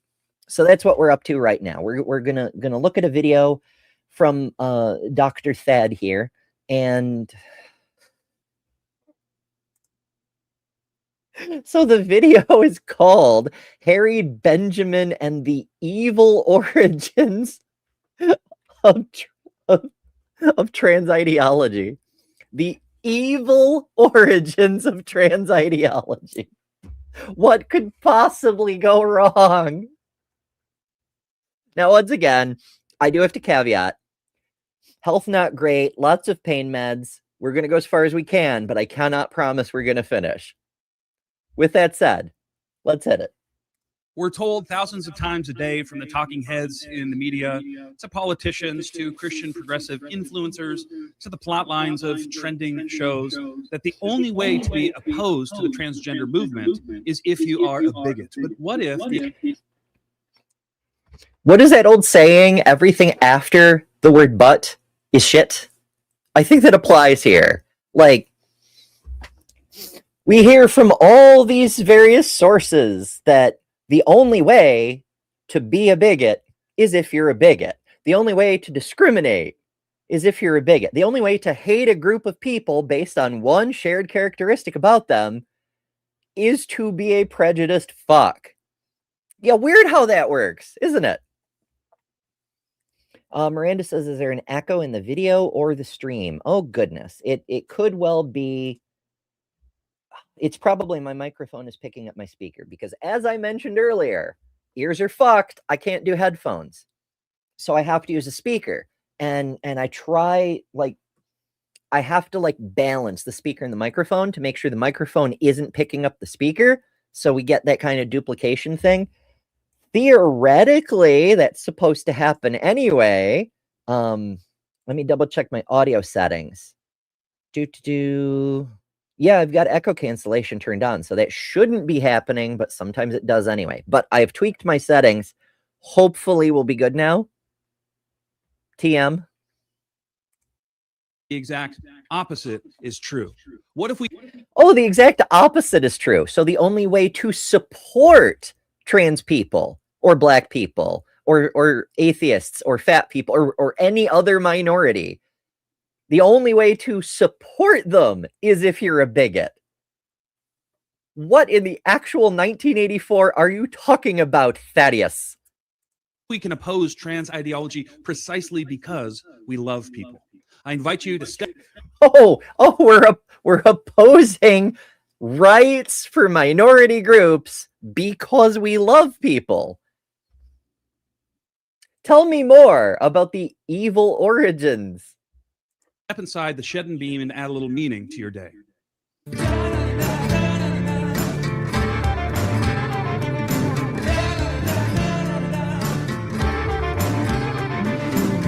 Greetings, friends. Welcome back to the Shed and Beam. I'm your host, Thaddeus Williams. I want to start our time. Dr. Thaddeus. Lord of the Shed, I guess. I don't know. I wonder, because the way he phrased his opening, talking about how progressives and educated people and all these folks are like pro marginalized groups. It kind of like he paints it as an us and them, and he paints it as everyone who cares about other people is on one side and he himself is on the other. And the implication is if you're a conservative like him, you should believe this way. That is literally the manipulation. And to be clear, you do not have to be evil to be a conservative. You do not have to subscribe to Third Reich ideology to be a conservative. Teddy Roosevelt, for example, was a conservative. He believed in equal rights for everyone, environmental conservation, and the government staying the fuck out of people's bedrooms. For instance, those are conservative positions. You don't have to be an asshole. People like that are just manipulating you and making you try to pick a team. This is manipulative behavior. The fact a bunch of them are doing it doesn't change that fact. They're being divisive on purpose. You can believe in lower taxes and still think people deserve equal rights. Holy shit. Time together today with a short quote that I was reminded of earlier this week by my dear friend Elisa Childers on her Elisa Childers, who famously is a pop star. Like that was her whole thing. She's famous because she's a performer, not because she has like really insightful things. She runs the Relatable podcast, which I became aware of way back in the day when I was covering the story of a detransitioner named Daisy, who, according to Daisy, is still a trans person, but she's been forced to detransition by social pressure from her family and her religious community and so on and so forth. But that's neither here nor there. I became aware of no, I'm thinking of Allie Beth Stuckey. Excuse me, I have confused my women who want to take away women's rights. How horrible of me.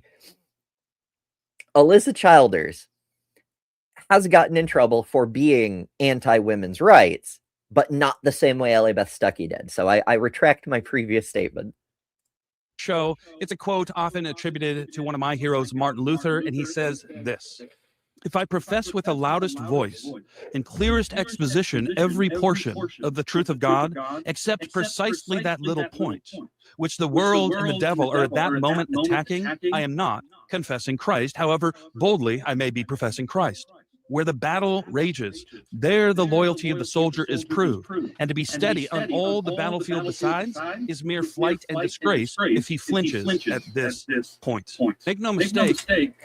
Now that's a very long quote that I'm sure Thad's audience cannot follow, but TLDR, there is some relevance to it. It's saying where the enemy is attacking, that's where you need to be defending. Like, you can make this point a lot shorter and a lot clearer. If people are attacking children, you defend the children. That's one of the reasons that so many seculars are opposed to the, more conservative churches these days. But that's a whole other thing. It's related, though. It is related. This whole thing, it's, I don't want to say it's Darvo, but there's a lot of elements of this kind of manipulation. It's saying the thing we're doing is actually the thing they're doing, which is why we need to do it more and harder, because it's scapegoating, but it's also justifying continued abusive behavior. Bloody hell. That right now in 2025, one of those points where many are flinching is the beauty of gender distinctions. If we think back to the very beginning of the Bible, God is creating all. Who the fuck is flinching about the beauty of gender distinctions? What?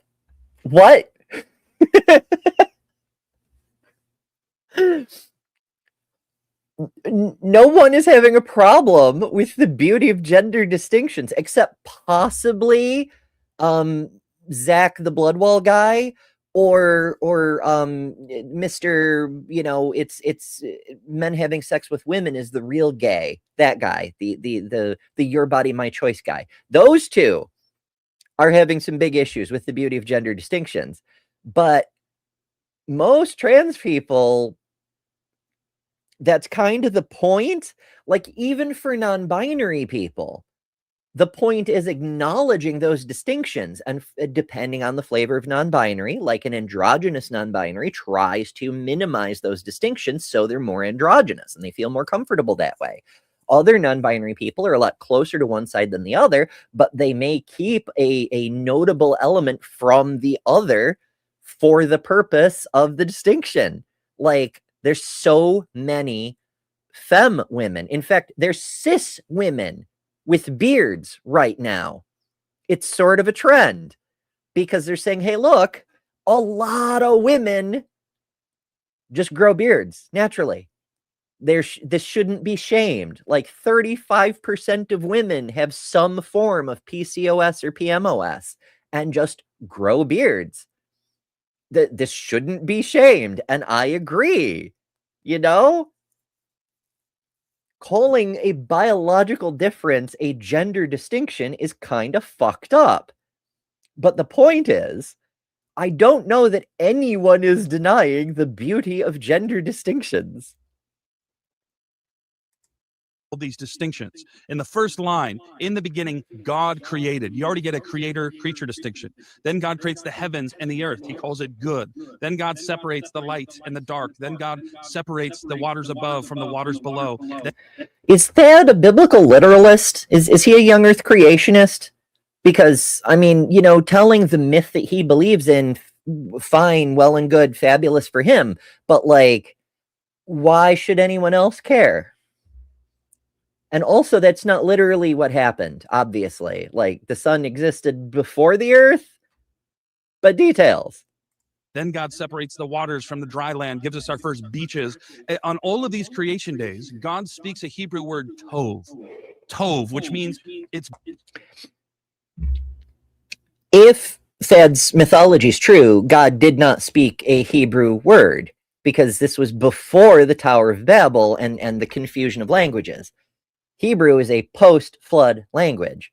Whatever the fuck God spoke in the mythology, it's written in Hebrew in the Hebrew Bible, but that's not the word that was used at the time within the context of the mythology, but details. Good, it's beautiful. God is speaking these benedictions over his creation until he gets to creation day 6, and it's on that day God says it's exceedingly good. In some translations, it's very tov, that now there is male and female. There's something, except that's not what God created. God created male. He created Adam, and then later realized he'd made a mistake and made Eve out of Adam. You could argue, and many have, that Eve is the first trans person, because it is woman made from man. But they were not created together.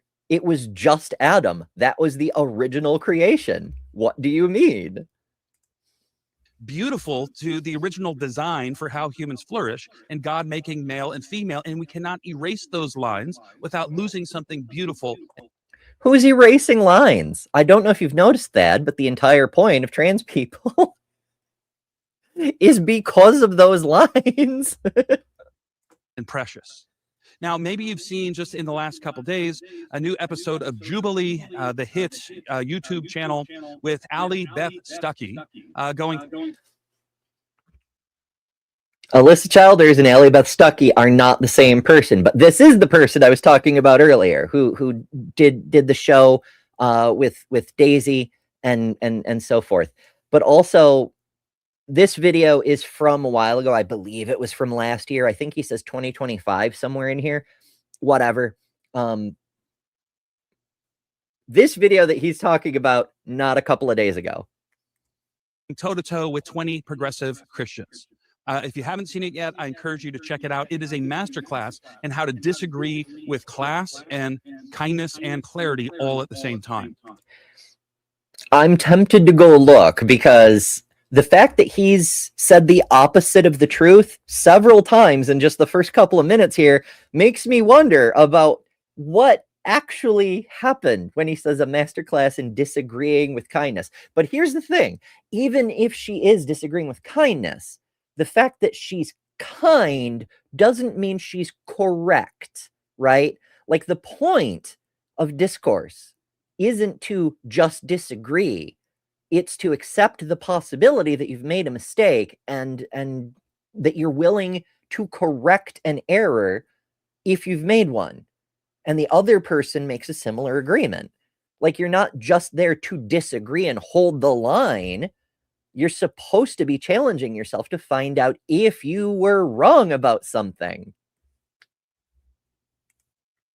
Now, let me just say this. There's sort of the assumption that we've accepted. Tommy says you can still say horrible things in a kind tone of voice, and that's true. Like in the recent video, in the Helping Survivor series, toxicity, toxic behaviors, toxic environments are the normalization of negative actions that have negative outcomes, like bullying and harassment and so forth. A lot of toxic environments sound very pleasant and very positive.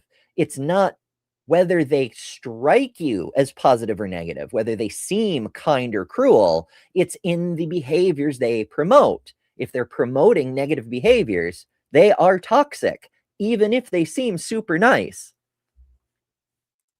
In our age of social media outrage, that if you disagree with me, it's for all the worst reasons. It's for all it's the most inflammatory, damning, cartoonish reasons that you disagree with me. And so you hear things like, well, if you're opposed to socialism, clearly you hate the poor.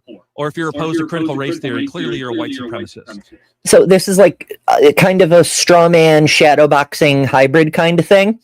There is some legitimacy to these critiques, but labeling everyone who criticizes his conservative positions based on these things as saying, oh, well, you just hate the poor, that's a straw man. That's not what people are saying, Like, one or two people might be who are as lost in the sauce as he is, but that's not the actual argument being made against him. Or in this case, if you're opposed to trans ideology, you must be transphobic or bigoted or a haterophobic. And I want... First of all, trans ideology is not a thing. We are people. We are trans people. The ideology is on the gender critical side. It's on the authoritarian side. It's on the pseudoscience side, as you might say. It is a dog whistle. It's not a real thing. The ideology that gender is an ideology is made up nonsense. But I'm sure we'll get to that in greater detail. But also, substituting the word ideology for the people that you're actually trying to hurt, that you're actually persecuting, is minimalizationist language. It's saying, oh, the Holocaust, it didn't kill Jews, it killed criminals who happened to be Jewish. And the law they violated was being Jewish in Germany. But it wasn't targeted at Jews. Like, it's that kind of level of apologetic bullshit. I mean, he is an apologist, so I guess it stands to reason. But yeah, if you support policies and positions that harm people from a certain group based on that group's characteristics, that is discrimination. That is harmful. That's bad. Yes. If you do that, you are a bad person. Yes.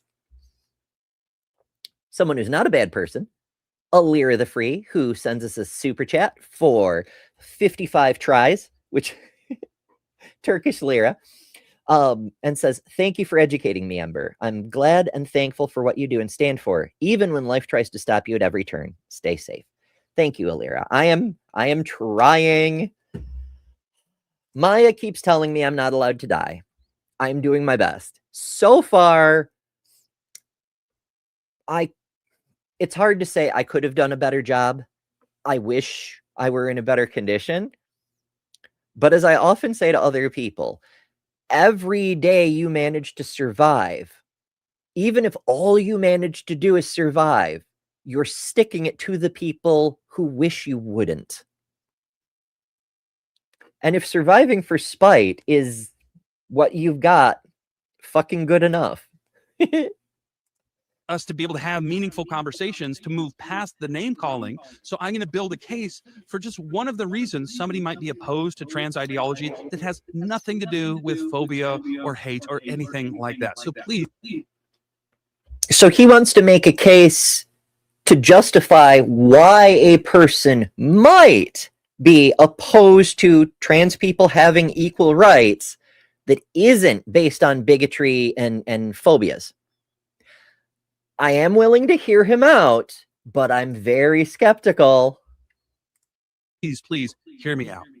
One of the encouraging things I saw in the Allie Beth Stuckey Jubilee episode with 20 progressive Christians was it modeled something very countercultural. Here's how we can disagree and still treat each other with kindness, with charity. I think we need a whole lot more of that.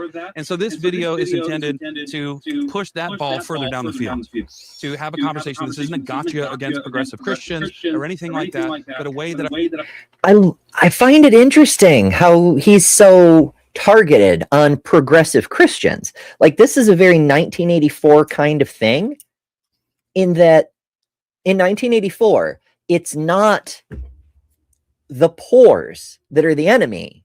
It's the dissenters within the party that are the main enemy, that the inner party has to have the secret police to focus on, the ideology police.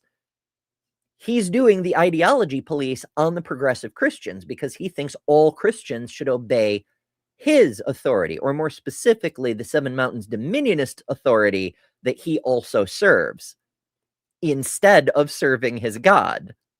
But never mind. I think we can move the conversation forward. And I want to do that with a very modest claim. And here it is. My modest claim I want to defend in this video is there are reasons other than bigotry, reasons like love, that we can be opposed to trans ideology. Again, I have to wonder what the fuck he thinks love means. Like, this is abuser language. This is, I hit you because I love you. That's not what love is, though. That's not... People who say that don't understand what love is, or they're willing to lie about what love is so that they can abuse you more. That's the claim, that there are reasons other than bigotry, namely love, that we can stand opposed to trans ideology. So to defend that claim, I just want to walk you through sort of the origins of trans ideology so you can understand where I'm coming from and why for me it's not so simple, it's not so black as white. It's either you're affirming and therefore loving, or you're rejecting this and therefore some kind of fundamentalist on the wrong side of history. I mean, that's a bit of an oversimplification, and also that whole black and white divisiveness, you're on our team or this team.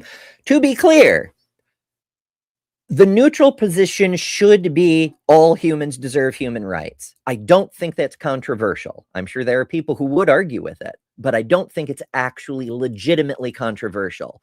But when it comes to a specific group whose rights, whose struggles you do not understand, it is reasonable, it is understandable to not want to take a position until you understand more. Like, our values, our ethics should default to everyone should have rights, period. And if a thing coincides with that, if trans people want equal rights and our top priority value is everyone should have human rights, then even without learning about it, the obvious thing is to support trans people having rights. But If for whatever reason you feel like you need to suspend action until you learn more, that's a valid thing to do. You don't have to automatically oppose trans rights until you understand more. What the fuck?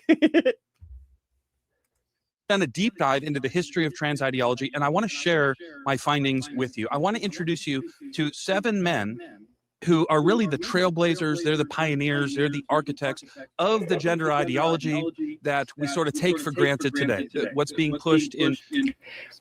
That's interesting. To be clear, trans people have always existed. Our oldest writings, literally our very oldest writing that we know the name of the author of, like the oldest citable writing with a known source, talks about trans people. We were already there when writing was invented for the first writers to write about us, right? It's not an ideology. We're older than this man's entire culture, to say nothing of his juvenile religion. Wowzers. So a whole bunch of men in the 19th and 20th century didn't invent trans people. But there is an interesting point to this, because there is something of a interference from above involved in trans people's rights. Because in the early 20th century, trans people had certain struggles. In a lot of places, it was illegal to cross-dress, for instance. And if a trans person was accused of being a cross-dresser, they could deal with legal trouble because people didn't understand. There needed to be more awareness. But, and there were other issues too, like women couldn't vote in a lot of places. Women still can't vote in some places. Consider that for a minute. Women's voting ideology needs to be opposed for religious reasons. But for the most part, the public was either ambivalent about trans people or celebratory, like Christine Jorgensen, who was not the first trans person in the United States by decades, but she was the first really famous person who was famous for being a trans person. She sort of became the face of transness for a whole generation. People celebrated trans people. There was another case that I mentioned recently in the UK's Daily Mirror from the 1930s. A couple of sisters disappeared for a few years and came back as brothers. And it was just accepted.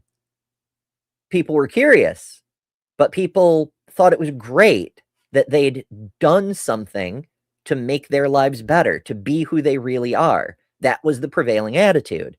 It wasn't until a bunch of men got involved and started trying to make a big deal out of this and be like, oh, well, how do we know it's not a mental illness? How do we know it's not a psychological defect? And they kind of insisted on this hypothesis from fucking nowhere. There's no reason to think so. There's nothing to base it on. But they just kind of inserted that as the default position and then made all of us spend decades and decades and decades and decades proving their unproven hypothesis incorrect. Which, in a way, I have to agree with Thad, is kind of fucking evil. But let's see what he's got to say. University classrooms, what's often being pushed in elementary school curriculums, what's the subplot in mentioning that trans people exist, or mentioning that gay people exist, or mentioning that black people exist, or mentioning that non-Christian people exist, or mentioning that left-handed people exist, or mentioning that women exist is not pushing an ideology in elementary schools. Thad is a very dishonest asshole. And so many trending shows on Netflix and whatnot. Where did all this stuff come from? I want you to meet these men, these 7 men. I call them the scandalous 7. So please hear me out. So first come. So this is a rhetorical trick, right? And I just want to call attention to it briefly, because showing you how people make these horrible arguments can help you spot them and disarm them in other situations. That's part of what we do here and what we've always done, even when my specialty was on conspiracy theories and counter-apologetics. Taking people and assigning them a special nickname, like the Scandalous Seven. Some of these men have been plagued by scandal, absolutely. But like, that's a form of ad hominem. It's saying, it's poisoning the well. It's saying you shouldn't believe anything they have to say because I say they're scandalous men. You know, it's an attack on their character rather than what they have to say. And again, I'm not going to agree with everything they have to say, but they should not be like grouped together and thrown away the way Trump does with anyone who points out the things he's doing are stupid and harmful. You know, that doesn't make them wrong. Alfred Kinsey. Alfred Kinsey was born in 1894, died in 1956. He essentially wrote the Bible of the sexual revolution. This was the go-to sacred text. It was 2 volumes. Volume 1, Sexual Behavior in the Human Male, followed in 1953 by the sequel, Sexual Behavior in the Human Female. And there's a lot of questionable shit in there. Now, just because some of what Kinsey covered was pretty fucked up does not mean that everything was wrong. Some of his ideas do hold up, but a lot of them are pretty fucked up, including some of his research techniques, which, before Thad says it, did include children for research purposes. Pretty fucked, I must say. Alira asks, was there ever a made-up term as left-handed people ideology? There was, actually. Here in the US, at least, for a long time, people believed that left-handed people were sinister because that's the Latin word for left, is sinister. So if you were a left-handed person, you were sinister because we're very stupid and our education system sucks on purpose. So the religious authoritarian argument was that left-handed people are under the influence of a devil and are therefore evil. And so when children grew up and expressed left-handedness, teachers and parents would beat it out of them. They would force them to write with the right hand, as if pretending they were right-handed somehow made them not left-handed and therefore not possessed by a demon. There literally was an anti-left-handed ideology, and everyone who said, hey, maybe stop abusing kids because being left-handed is natural, got branded as left-handed apologists. The left-handed ideology is corrupting our children. She Wonders says there's an echo with the video. I know, I can't do much about it. So what's happening is, as I mentioned before, I can't use headphones because my ears are fucked because I can't get medical treatment because I'm an intersex and trans person. It's a whole long of becauses, but TLDR, my ears are fucked. I cannot use headphones. So I have to use a speaker. I keep the speaker way the fuck over there and facing the other direction so my microphone won't pick it up. But it's a pretty decent microphone, so it tries to pick things up. What's happening is that I try to keep the microphone and the speaker balanced so I can hear, but the microphone won't pick it up. But the microphone keeps altering its own volume settings so that it becomes more and more sensitive, and then it starts to pick up the video again. And I can't make it stop doing that. I don't know why it's doing that. But that's what's happening, is I keep fixing it, and then it keeps just drifting back into a more sensitive range. Now, what did he argue in these books? He argued that sexuality is fluid, that gender is non-binary, it's not just male-female. He invented something called the Kinsey scale of gender. See, it just did it again. I was just watching the damn thing. It was set to 58, and then it just bloop, popped up to 88. It's very rude. There should be a way to freeze the damn thing, but it just won't stay put. It's very rude. I wish there were like a lock for it or something. I don't know. Maybe there's an app that I can use to like make it stay put. I don't know. But in any case, the fact that Kinsey said these things does not make them wrong. There's a lot of philosophers who believe that every human starts non-binary. And then, I mean, you have to learn about gender, right?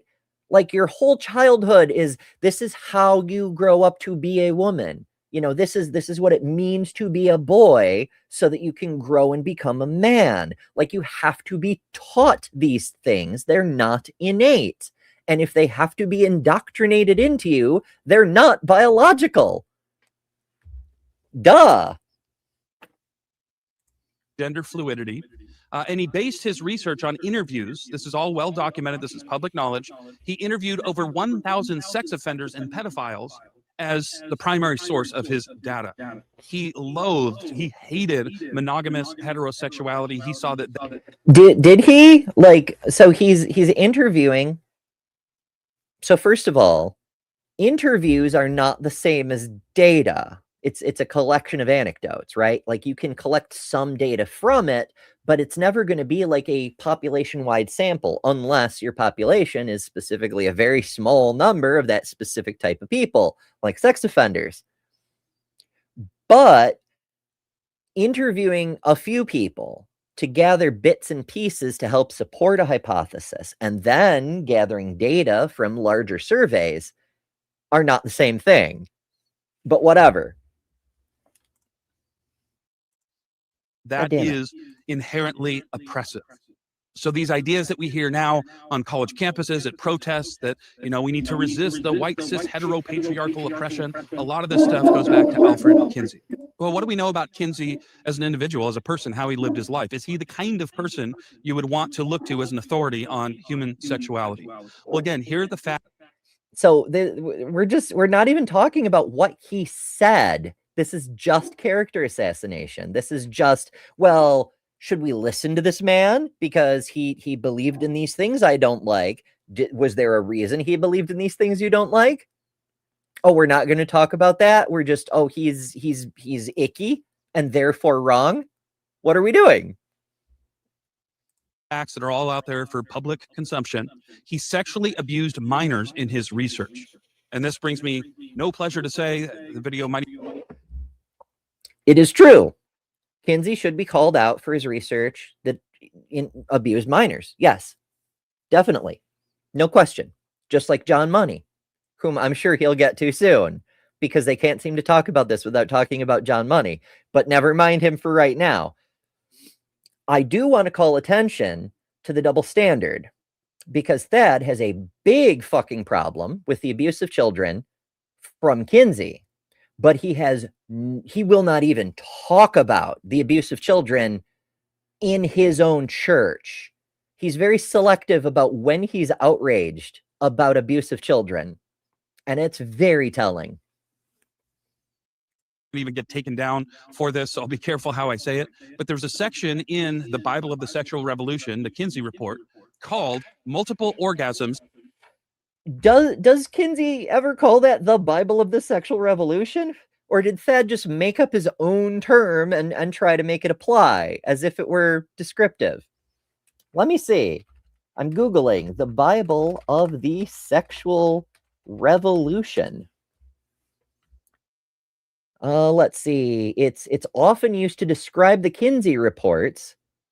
However, several other texts and cultural figures have earned this title based on different aspects of the movement. So the Kinsey reports, published in 1948 and 1953 by Kinsey and colleagues at Indiana University, are massive studies and were among the first to scientifically document human behavior. Now, to be clear, they're psychologically documenting human sexual behavior, which is not the same thing. We've been documenting human sexual behavior scientifically for hundreds of years, both in internally and externally, as in sex, as in what you have yourself, and sex as in what you do with another person, both the act and the thing, you know? They shocked the public by revealing that many widely held sexual taboos were frequently violated in private. I'm sure the public was absolutely shocked. Most of these people who were adults in the 1940s and 50s were either alive at the tail end of the Victorian era or their parents were. And the Victorians were freaky, freaky people. People do. The whole point of Puritanism is you don't not do the freaky stuff. It's that you do the freaky stuff in a hidden way because it makes it hotter. It's deliberate sexual repression on a cultural level as a kink. Like that level, the Puritan thing, people are like, oh, it's pure, it's holy. No, it is a kink. It is a kink. It's a kind of edging for your entire sexual expression. But never mind. So we've also got a different book called The Mass Psychology of Fascism, published by Wilhelm Reich, interestingly, who coined the term sexual revolution. So that's fun. The term sexual revolution is from a dude named Reich who published in 1933 about the psychology of fascism. That's where we get sexual revolution. Huh. So Reich argued that sexual repression was the root cause of authoritarianism and advocated for uninhibited, liberating sexual expression. He was saying, if we stop letting culture oppress and repress us, we will be more free, including in sex. And then there's also The Joy of Sex by Dr. Alex Comfort in 1972. This illustrated guide to sexual intimacy is frequently called the Bible for the Sexual Revolution because of its practical, sex-positive, and health-focused approach to the era's new freedoms. It's teaching you how to sex. So yeah, I'd say that one is probably the best choice for that title. But in fairness to Thad, he's not the only one who refers to the Kinsey reports that way. It's not something he made up. It's a higher level of bullshit. Hooray. In prepubescent males. Multiple orgasms in prepubescent males. How do you think he gathered that research? By molesting prepubescent males. Well, he's drawing conclusions here. Like, how did he gather that research? Perhaps asking them. Now, as it happens, it could be there was molestation involved. I haven't actually read the Kinsey reports. I know, it's shocking. But there are multiple ways that information could be gathered. Some of them are ethical. That's not to excuse Kinsey from the shit that he did definitely do with children. But Thad is asking leading questions and then answering them himself. That does not make him right. That makes him suspect. And we've already seen him be dishonest several times so far. He falsified research. He advocated for bestiality. Did he falsify research? I'm not sure if that's true. I mean, a lot of they could be true. The fact Thad says them does not mean they are false. But you can't just drop claims and not show a citation like that, you know? All right. Did Kinsey falsify research? Okay, so the Google says Kinsey's research has been substantially discredited. His interview samples heavily overrepresent prisoners, prostitutes, homosexuals. Oh no, the people who never get included in research. Wild. But anyway, let's see. Rockefeller Archive says it's been over 70 years since Kinsey published his research and asserting that people do not fit exclusively into binary sexual categories. I mean, yeah, I get why people don't like that. And I see why Thad is like aiming at this as like the first block in gender ideology, as if Kinsey came up with the idea that people don't fit into binary categories. You know, the thing we made up just a few generations ago. Weird how that works.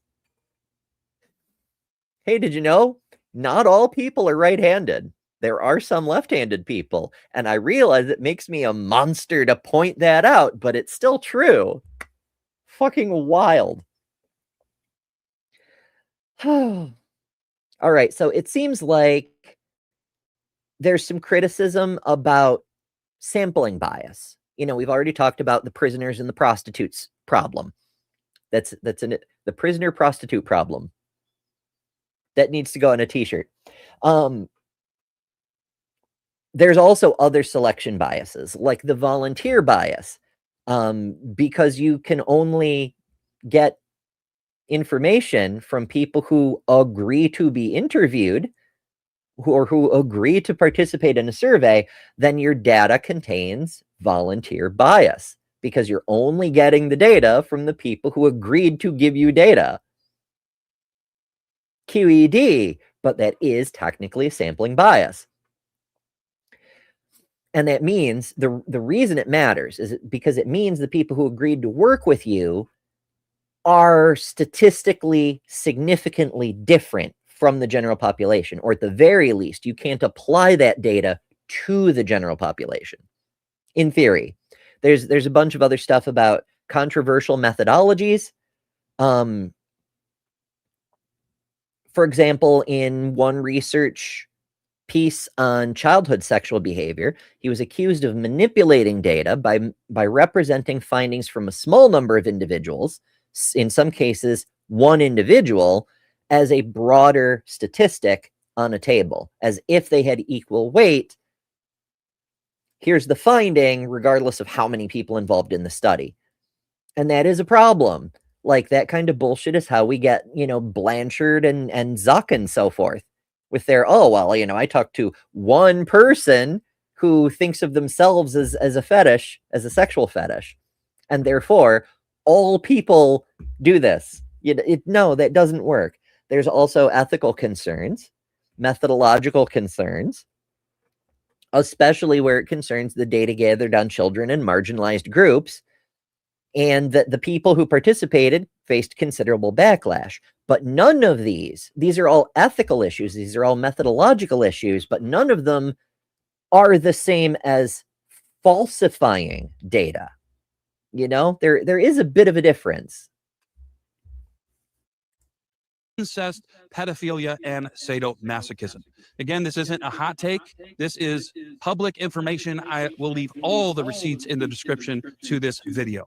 There's one of the first architects of the gender ideology trendy today. Let's meet number two. Born in 1897, died in 1957, is Wilhelm Reich. Wilhelm Reich. Oh, hey, Wilhelm Reich. We were just talking about him. Hey, we get to hear about him now. I'm trying to tinker with my volume more, so it's going to be an ongoing problem through this whole segment, but I'm going to continue to fight it because that's what we do. Rawr.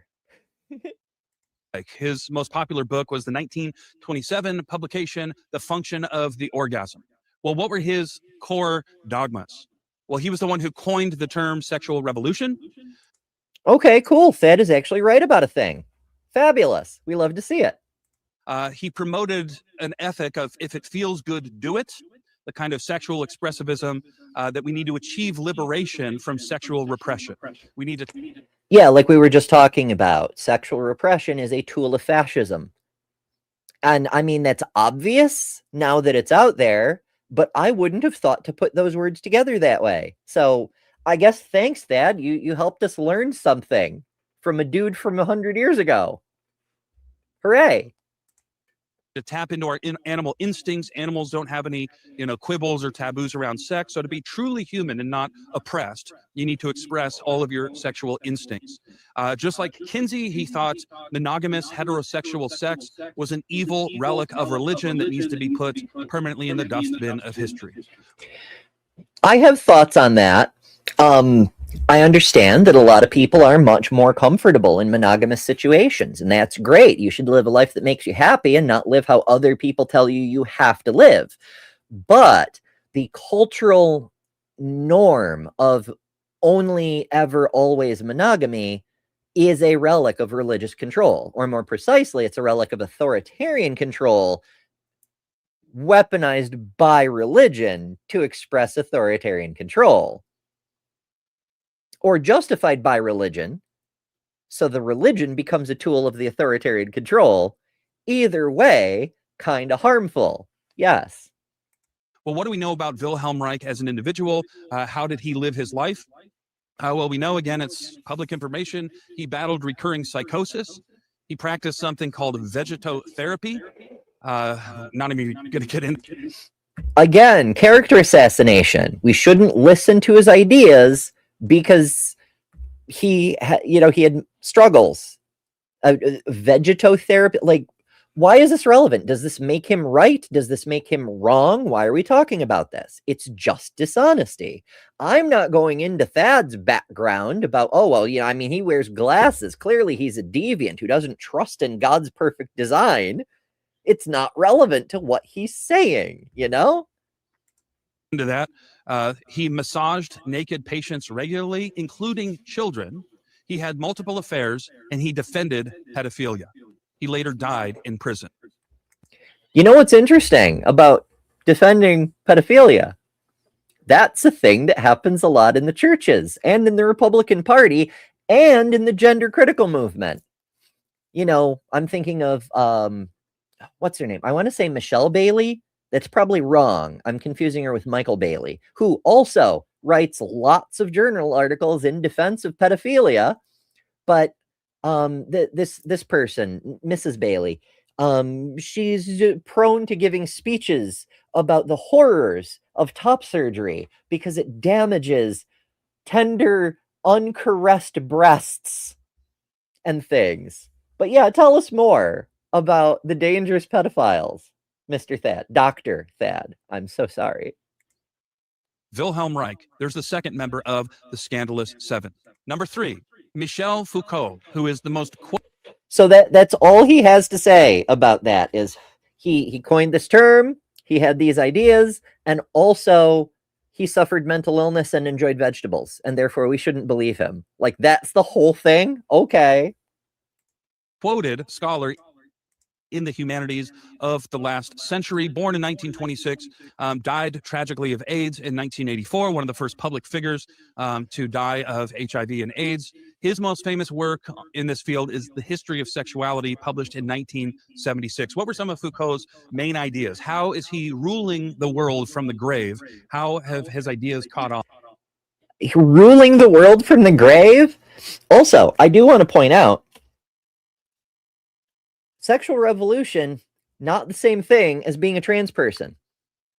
For a couple of reasons. I get why someone who's in an oppressive, repressive culture like Thad might think that gender expression, sexual orientation, and sexual liberalism are all kind of the same thing, but they're not. Being trans doesn't say anything about your sexuality. There are trans people, both trans men and trans women, who are attracted to men.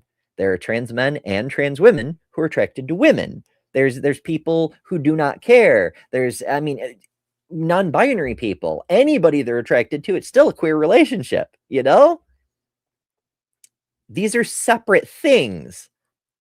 He's mad about it because it relates to sexual liberalism. And maybe that's why all conservatives hate trans people, the same reason they hate gay people, because our freedom they perceive as being linked to this idea of sexual liberation. The women are no longer bound to the kitchen, and people are having sex before marriage. It's the end of civilization. Like, they see the whole LGBT as an expansion of that, but it's not. Like, just because there's a couple of people who said certain ideas that sound similar to your way of thinking doesn't mean those things are actually related. To the point, there are trans people who are ace. Me. I'm not interested in sex with anybody. This isn't a matter of sexual liberation. It's a matter of living my damn life, Thad. Fuck. On. Well, he's considered by scholars to be the godfather of what's known as queer theory or queer critical theory. He advanced the term heteronormativity, that men should marry women, women should marry men, and that's the sexual ideal. He said that heteronormativity is a power structure.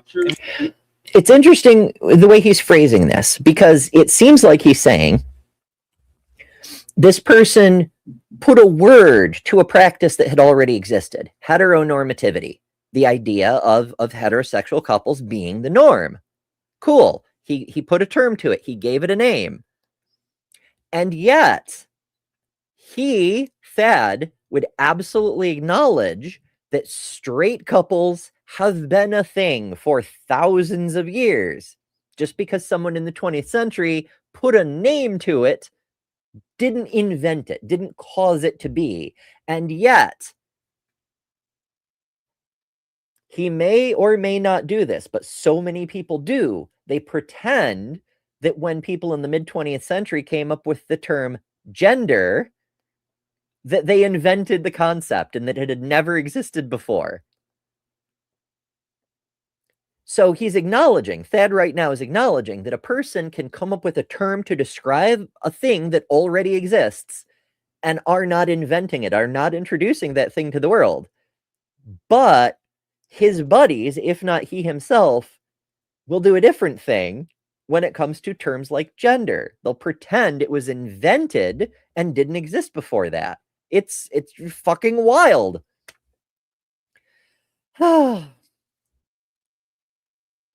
Possibly also wild. We got a super chat from Melissa. My apologies. My monitor is very small and I have trouble reading on this thing. But Melissa sends a $5 super chat. Thank you so much. And says, hi, just found you. Wanted to offer assistance with debating, engaging MAGA, especially on trans stuff. Love you from a queer sister in the South. Well, thank you. I don't debate a lot of MAGA people these days. And I dare say I do pretty good when I do. It doesn't come up very often, but I appreciate the offer and welcome. And I hope to learn more about you. And yeah, maybe we'll work together sometime on something. It could be fun. I'm very open to collaborations with people. I very much enjoy those. So yeah, welcome. And thank you. And we must deconstruct it in the name of liberation. And how do you liberate people from the evils of heteronormativity? Through the pursuit of subversive sexual identities and pleasure. So for Foucault, we liberate people from oppression by forcing them into leather and bondage. Escape one bondage for another. That reminds me of a billboard I saw on the highway some years ago. It was something like suffering in bondage, Jesus sets you free. And it showed a person in like fuzzy leather handcuffs. And I was very amused because it was just like, the whole point of Jesus is to be in bondage to Christ, but okay. Outside of historic male-female sex in a marriage covenant, that's a revolutionary act. That is an act of liberation to tear down the heteronormative power structures. Well, Well, kinda. It's more like getting yourself out from under the heteronormative power structures, but also the way Thad worded that kind of implies that heteronormativity is nature and how things have always been. And this is sneaky language. This is bordering on weasel words, because we see the same thing in all the anti-gay rhetoric going all the way back. It's not normal. It's not natural, when really it's the societal suppression that's created the illusion it's not natural. If we look at actual nature, we see a whole lot of homosexuality, and no one's being shunned for it. We see it across all mammal species and a whole lot of other species. And we see trans creatures in a whole lot of species. One of my favorites is the trans lions. And they don't even need to see a doctor about that. They just start living as males or females, and it's fine. They're just accepted. Another person who's just accepted is Sapphire Light, member for 9 months. Thank you, Sapphire. We have a channel, baby. Aw. Sapphire says happy Pride and emojis and things. Yay. We're doing the thing. We're trying to Pride in the middle of Pride. Although I don't know if reviewing Thad is necessarily a great idea for that. My goodness. We're trying to have fun with it though. Megan Fox says somebody pull up the extra hotel room chair for Jesus, since apparently he wants to watch.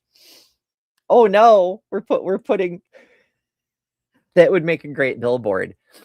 Put Jesus in the cook chair. Did he live his life? Is he the kind of dude you would want to look to as an authority on human sexuality? Well, we know from his biographers and mountains of research, again, all documented, receipts are in the description. He was suicidal throughout his adult life. Cool. He was suicidal. Therefore, we should not believe his research? Dr. Thad, pray tell, what is your doctorate in? Because I'm starting to suspect it isn't in how to do research.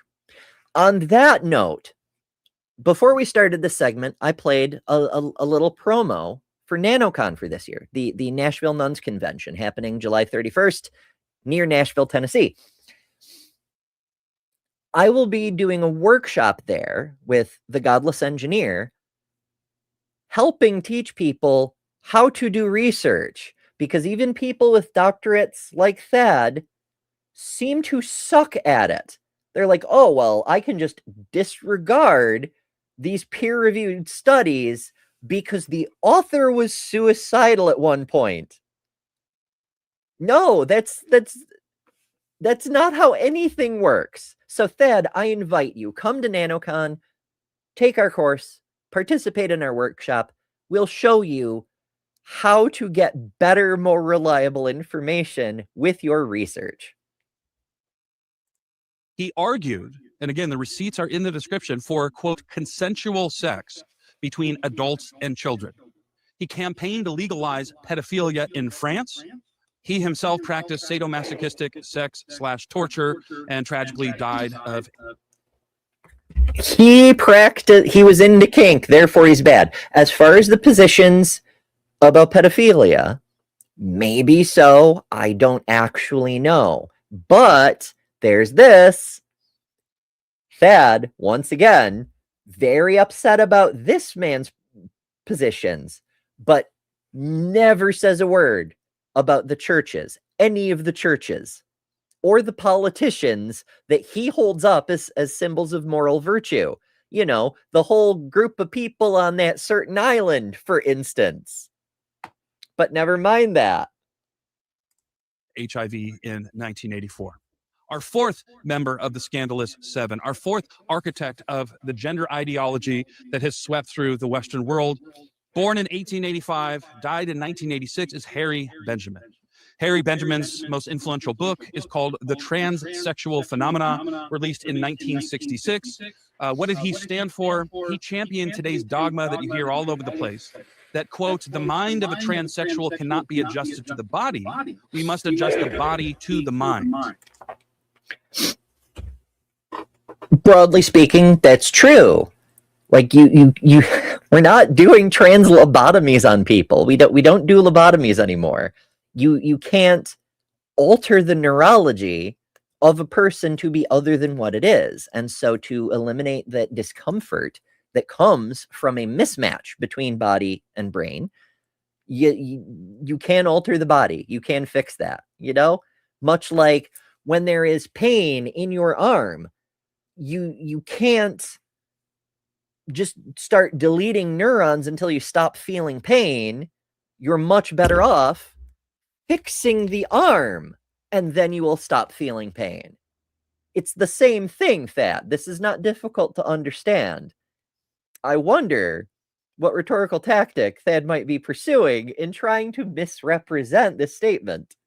Perhaps we'll find out. That makes him the forefather of modern gender ideology and reassignment surgery. Now, let me... No, it does not. This is exactly what we said in the previous thing, pretending because a person put a thing on paper, they invented the concept, when they're just describing the thing that already is. To be clear, Christine Jorgensen already had her surgery over a decade before, and she was far from the first. Dr. Alan Hart had his lower surgery in 1917 right here in the US. He almost definitely was not the first, but he's the first that we know of, at least had a FTM lower surgery for sure, specifically for that purpose. Generations before Harry Benjamin's book, Benjamin is writing in a descriptive fashion, talking about things that are already known. He's not originating a new idea that then became the basis for a movement. Holy shit, Thad. Let me just point out how radical this idea was that now we sort of take for granted. Most of our ancestors through human history, I don't just mean Christian ancestors or Judeo-Christian ancestors, I mean Hindus with their concept of Satya, or Buddhists with their concept of the Tao, or humanists, secular humanists coming out of the Enlightenment. They just assumed you have feelings, and your feelings can be in sync or out of sync with the Tao, with Satya, with natural law, with reality outside of yourself. And so the goal would be, how do I align my subjective states with objective reality? Well, Harry Benjamin... Well, that's a bit of a twisting of the situation. That's like saying, my arm hurts. Is there something wrong with my arm, or is there something wrong with my brain? And which one makes more sense to fix? And Thad is here saying, well, I don't believe there's anything wrong with your arm. I'm not going to look. I'm not going to pay attention to any of the science, because the scientists involved, like, interviewed prisoners and prostitutes and things.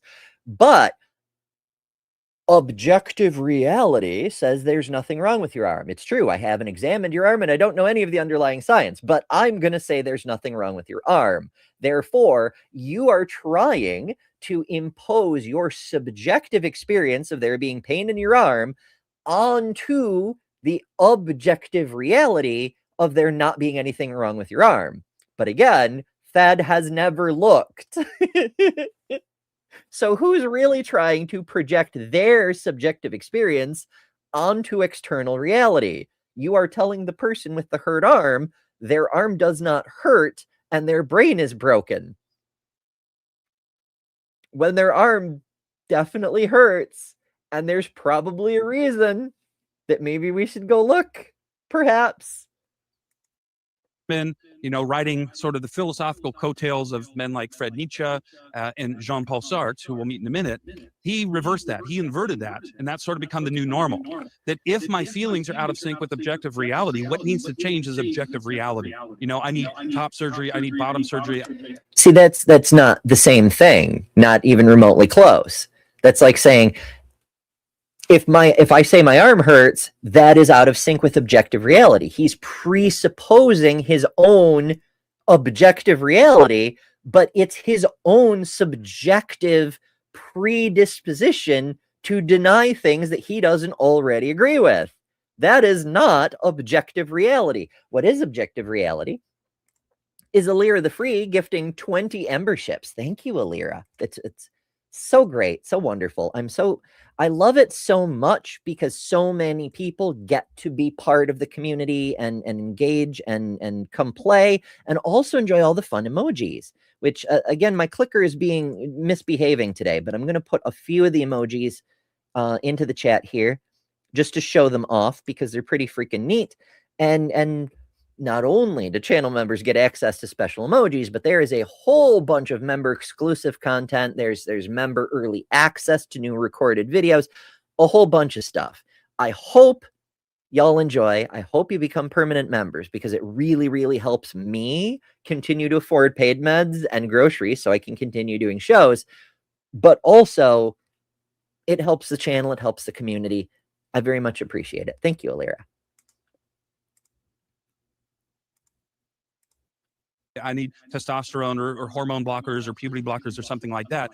The infallible truth is my subjective feelings. The objective world needs to be.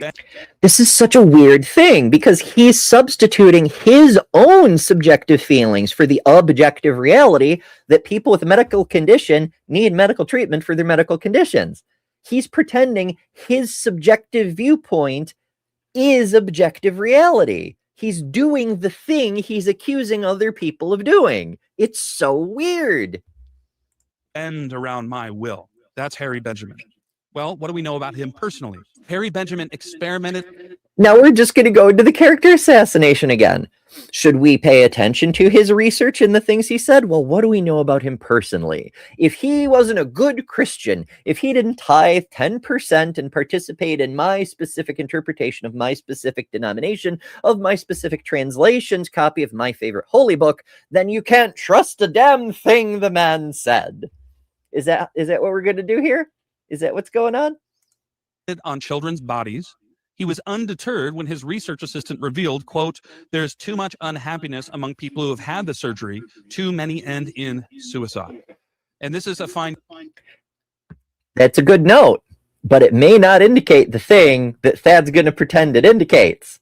Because it turns out, first of all, there's a correlation. People get the surgery. Some of them end up committing suicide. Why is that? Is it because they got the surgery? Is it causative? Well, maybe. Because the surgeries, like all medical techniques, and remember, gender-affirming surgeries are older than open heart surgeries and have a much lower regret rate than open heart surgeries, incidentally. But that's neither here nor there. Surgical techniques get better over time with more practice, with more study of how human anatomy works. We learn things. Every time we do a thing, we get better at that thing. So people further back in time are going to have worse outcomes overall. But also there's the social aspect. You get the surgery, and now people treat you differently, and not necessarily like your gender. Often you get people that treat you like freaks. Ask me how I know. And it's that. It is exclusively that, I would dare say, that pushes most people past that edge. Every single person I know, every single one, it's the social pressure that pushed them to the edge or over it. It's not whether they got the surgery or not.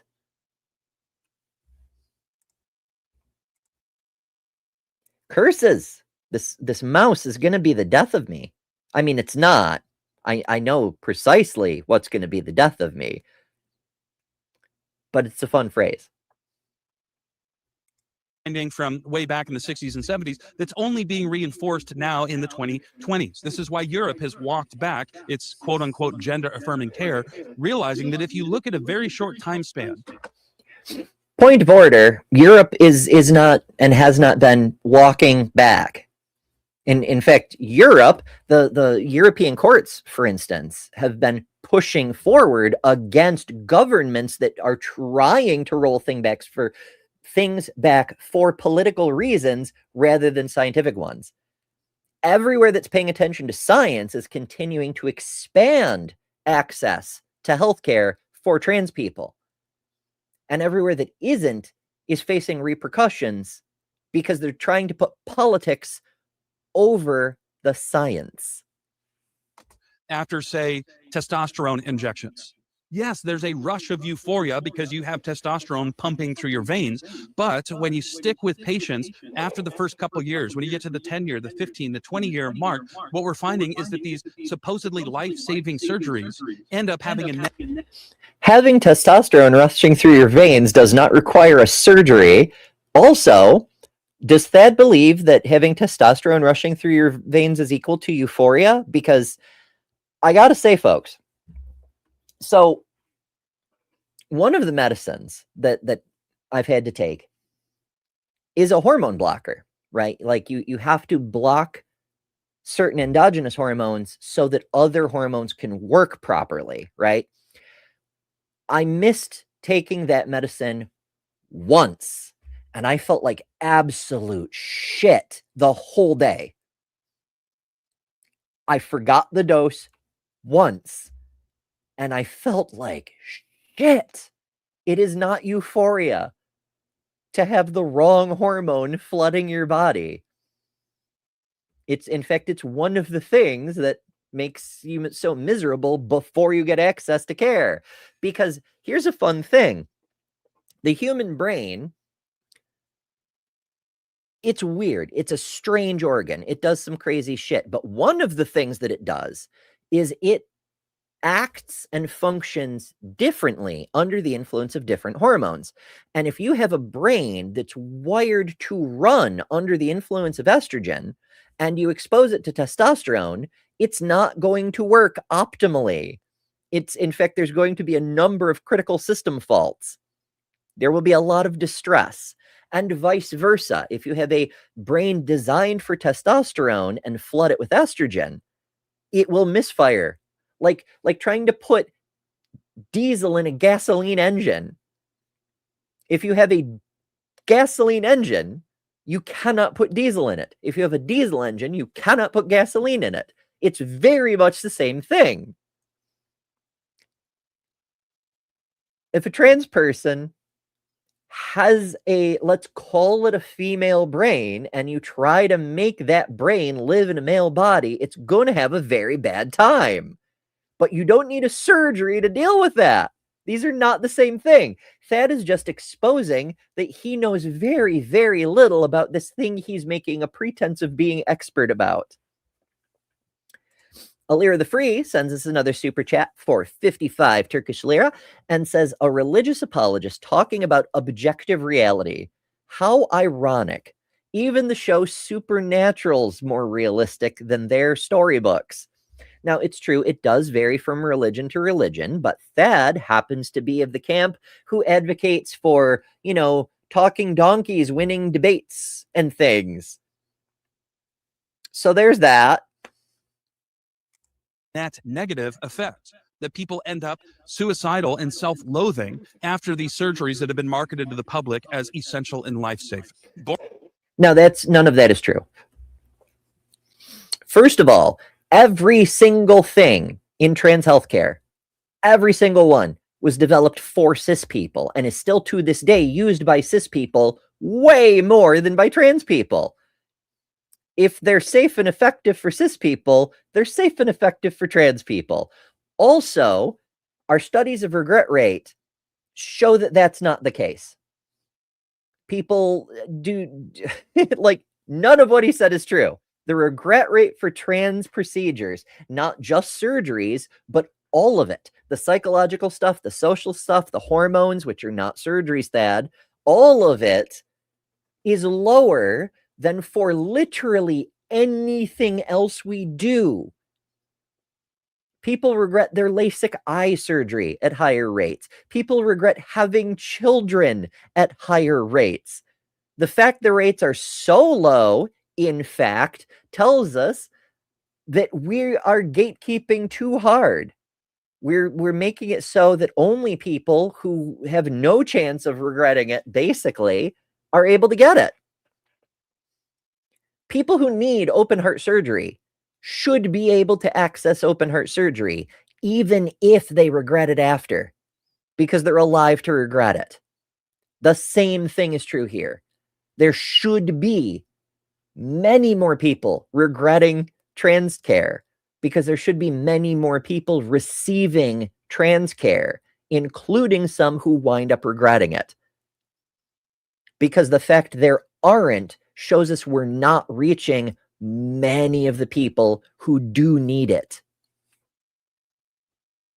Born in 1921, died in 2006, is John Money. John Money is the most famous book, Gay. Of course, I want to call it a prophecy.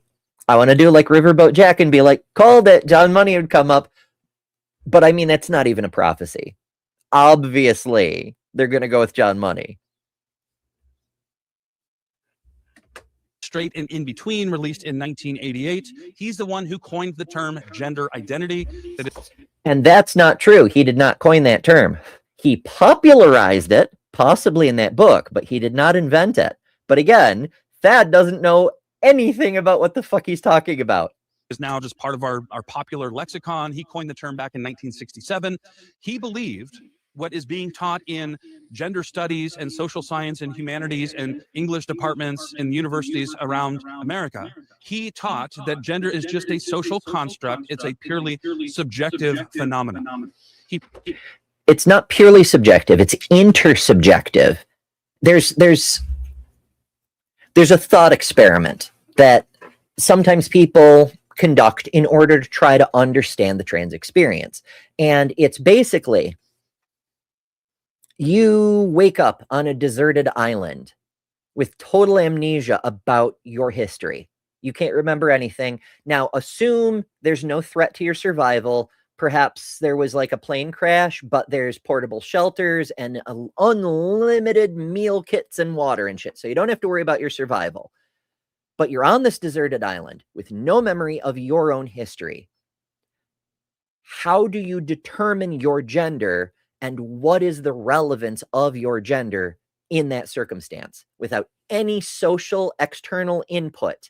How do you figure out what your gender is and what that means for how you live your life? It's an interesting experiment, because trans people tend to run through that scenario fairly quickly, because we're very keenly aware of the discrepancies between what we're told about how we have to live and how we actually live. But cis people, it takes a while for them to even figure out how they come to understand their own gender identity, because cis people never fucking have to think about it. So it's a fun experiment. Yeah, it's social. What does it mean to be a man? That varies from culture to culture. What does it mean to be a woman? Of course, that varies from culture to culture. Here in the West, women are allowed to wear trousers and vote. But in other countries, a woman would be executed if she's caught outside without full body covering. What does it mean to be a woman? Are you free? Are you in danger because you're a woman? In some countries, you're not allowed to drive. That's not biological. So what do you mean, Thad? Is it a social construct? Or is there something genetic saying that if you live in this part of the world and you have this gene, you biologically must wear a head covering, or you biologically are incapable of operating a motor vehicle? Is it subjective, Thad? Is it social? Promoted and practiced hormone treatment, gender reassignment surgeries for children. He is sort of the godfather of what we now call, as a huge misnomer and euphemism, gender affirming care. Not true. Once again, other people have been doing these procedures for a very long time before John Money came along. All of them. But also the famous case that he's waving at but not actually describing is the opposite of what Thad claims it is. It was Money taking a little boy and performing a surgery such that the little boy would grow up as a little girl, and telling the parents and telling the teachers and telling the family members and friends and relatives and all the things, telling everyone to insist that this child was a little girl, so that he would grow up thinking he's a little girl and would grow up, because it's entirely social, to become a woman. And it didn't work. He was miserable. He knew the whole time, even without any social input, even without any affirmation, that he wasn't a girl. He felt wrong the whole time growing up. The things Money did, and other things after that, eventually led him to take his own life. But he did figure out who he was first. Not just without any outside information, but in opposition, active opposition from the outside. Everyone lying to him his entire life about what was really true. That does not prove that gender doesn't exist, Thad. It proves that what's in your brain determines your gender and cannot be changed no matter how much social pressure applied by everyone around you in your life. You cannot tell a little boy he's a girl until he believes it. It doesn't work, regardless of what his anatomy might be, because they did do a surgery on this child. In fact, they did 2 surgeries. The first surgery that led the parents to talk to John Money in the first place was a circumcision, because it turns out mutilating the genitals of children is just fucking fine if it's for religious reasons, or if it's because the child is intersex. We need to leave people how God made them, unless they're not how I think they ought to be. Then the mutilation is just fine, though. Now, John Money, what do we know about him personally? And this gets real dark.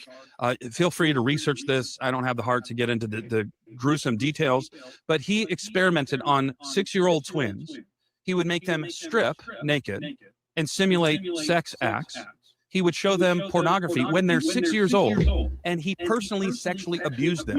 Both of them, the Reimer twins, you can look up the Reimer case again, all the receipts down. Okay, so he is mentioning the case. It was the Reimer twins, but he's not mentioning the kind of important parts about that case, because it's catastrophic to Thad's position. It's showing that gender absolutely is in the brain. Because David Reimer didn't have an anatomy to examine to show him that he was male. Down in the comments, down in the description, both of these poor tortured souls ended up committing suicide later in life. Money falsified his research, and he publicly defended pedophilia. Again, he just keeps saying things. He falsified his research and publicly defended pedophilia. That's your team, bestie. In fact, John Money was one of your guys.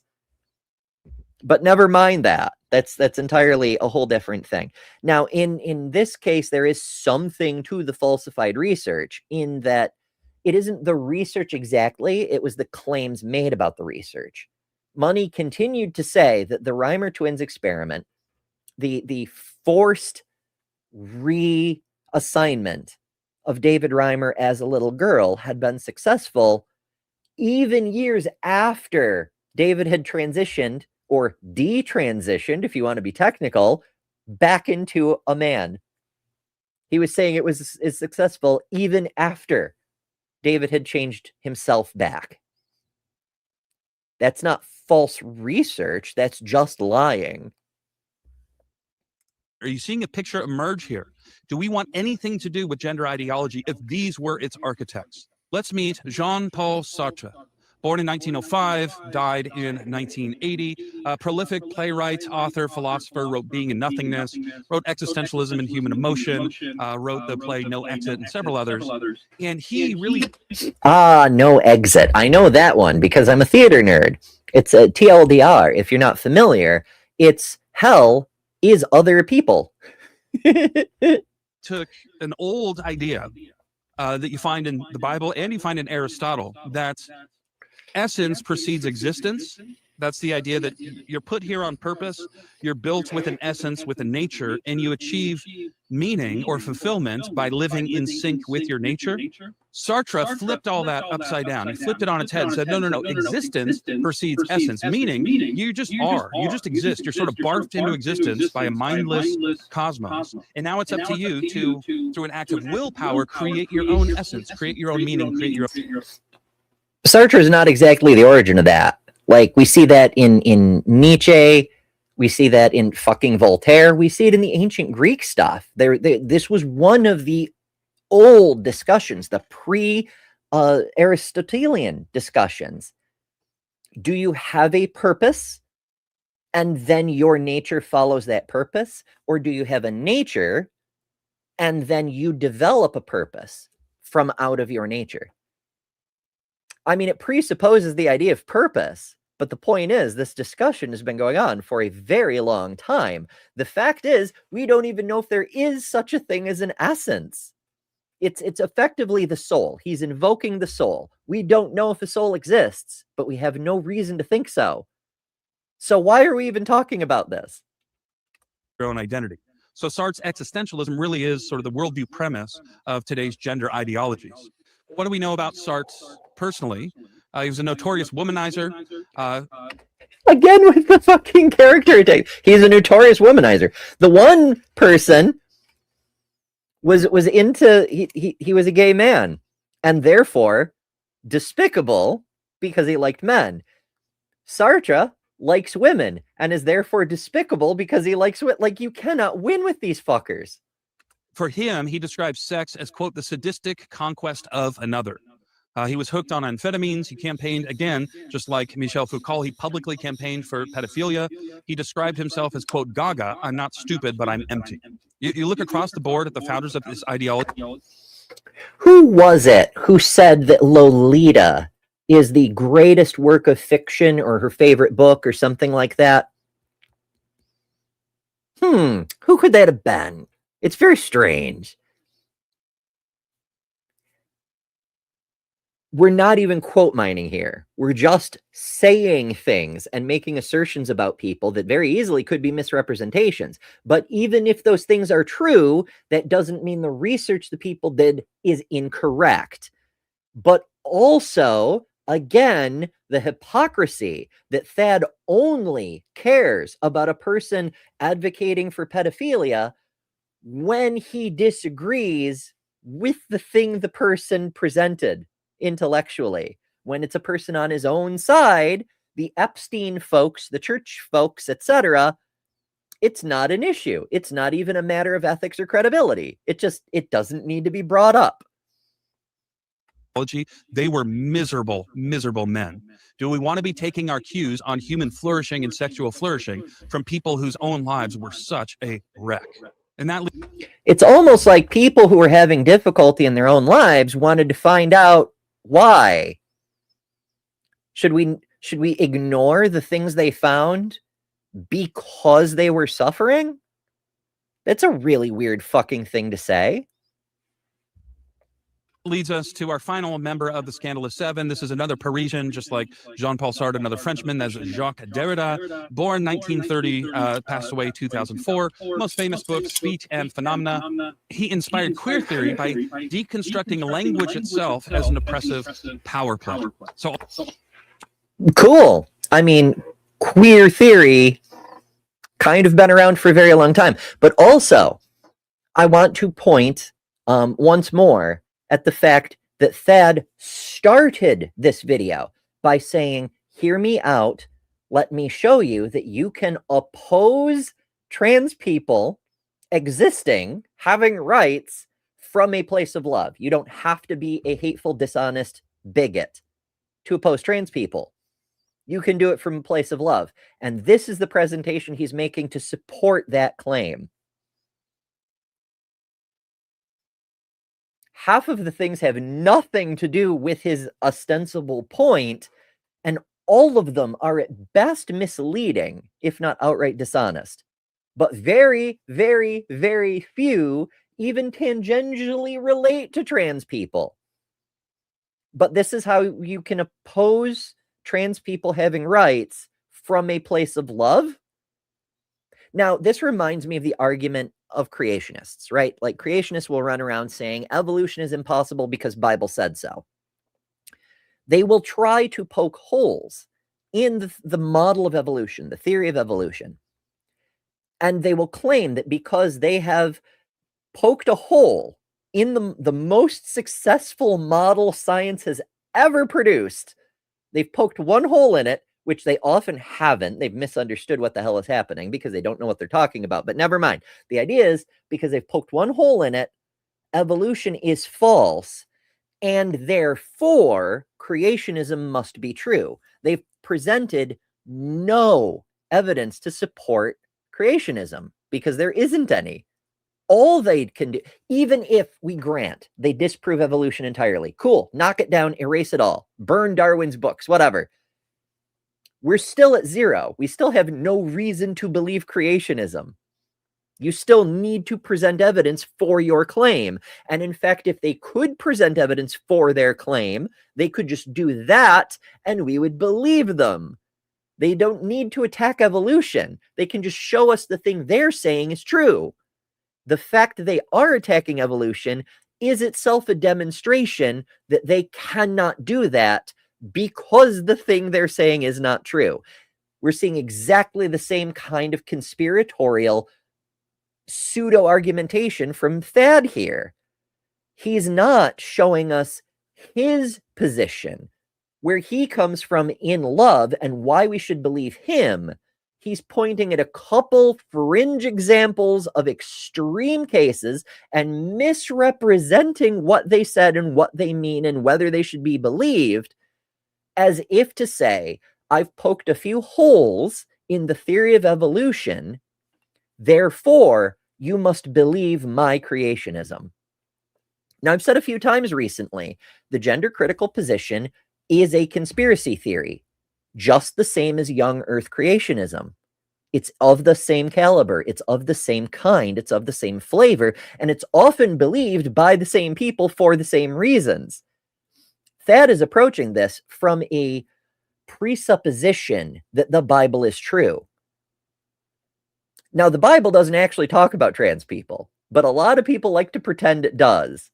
So Thad, like many political conservatives trying to use religion as a weapon rather than a worship, but never mind that, like to try to pretend that the Bible makes it wrong to be trans, the same way they used to pretend, and some of them still do, that the Bible makes it somehow wrong to be gay. Because to them, it's the same thing. It's not, it's very much not, but to them it is. Because they're not interested in learning about what they're talking about. They just want to make noise about it. It is the same kind of thing. It's the same kind of conspiracy theory. I've poked a few holes in the consensus, the scientific consensus. Therefore, my thing, which is based on the Bible, but I have no evidence to support, must be true. You haven't given us any reason to believe your thing, though, Thad. Even if you successfully manipulated us into believing the things you said about the consensus model based on those few examples that you've misrepresented, even if we believed you and threw out the entire medical consensus, then what? What would the next step be? Do you think people would be convinced to come to your side that you have not presented any evidence to support? Just like young earth, just like flat earth? Or would people go, okay, cool, we threw out the old model. If only there were some way to determine what's true. And then we'd do a science about it. We'd start studying it from the ground up. And we'd end up right back where we are now. Because we're here because that's what the science shows us. Science is falsifiable. We want to know when we're wrong. If you can bring us information that shows we're wrong, we will correct ourselves. That's how science works. That's how science is supposed to work. There's great joy in being wrong, because when you discover you're wrong, not only can you stop being wrong, but now you have new, more correct information. And that's the thing with science. We're never right. We're only less wrong. We're more correct. But when you have more correct information, that information starts connecting with other ideas of information, other things that you know from other places, and starts merging and forming new molecules of knowledge. New ideas start to pop out. You have epiphanies. Epiphanies. A peak human experience is only possible by having been wrong. So yeah, we want to know when we've been wrong. Absolutely. How about you, Thad?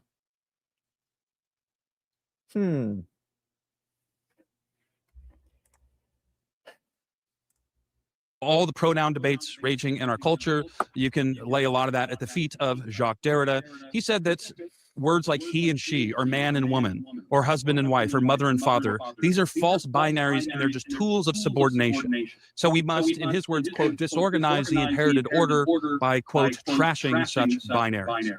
And so when you hear people talk about birth, Trash the binary. Oh, that should go on a t-shirt too.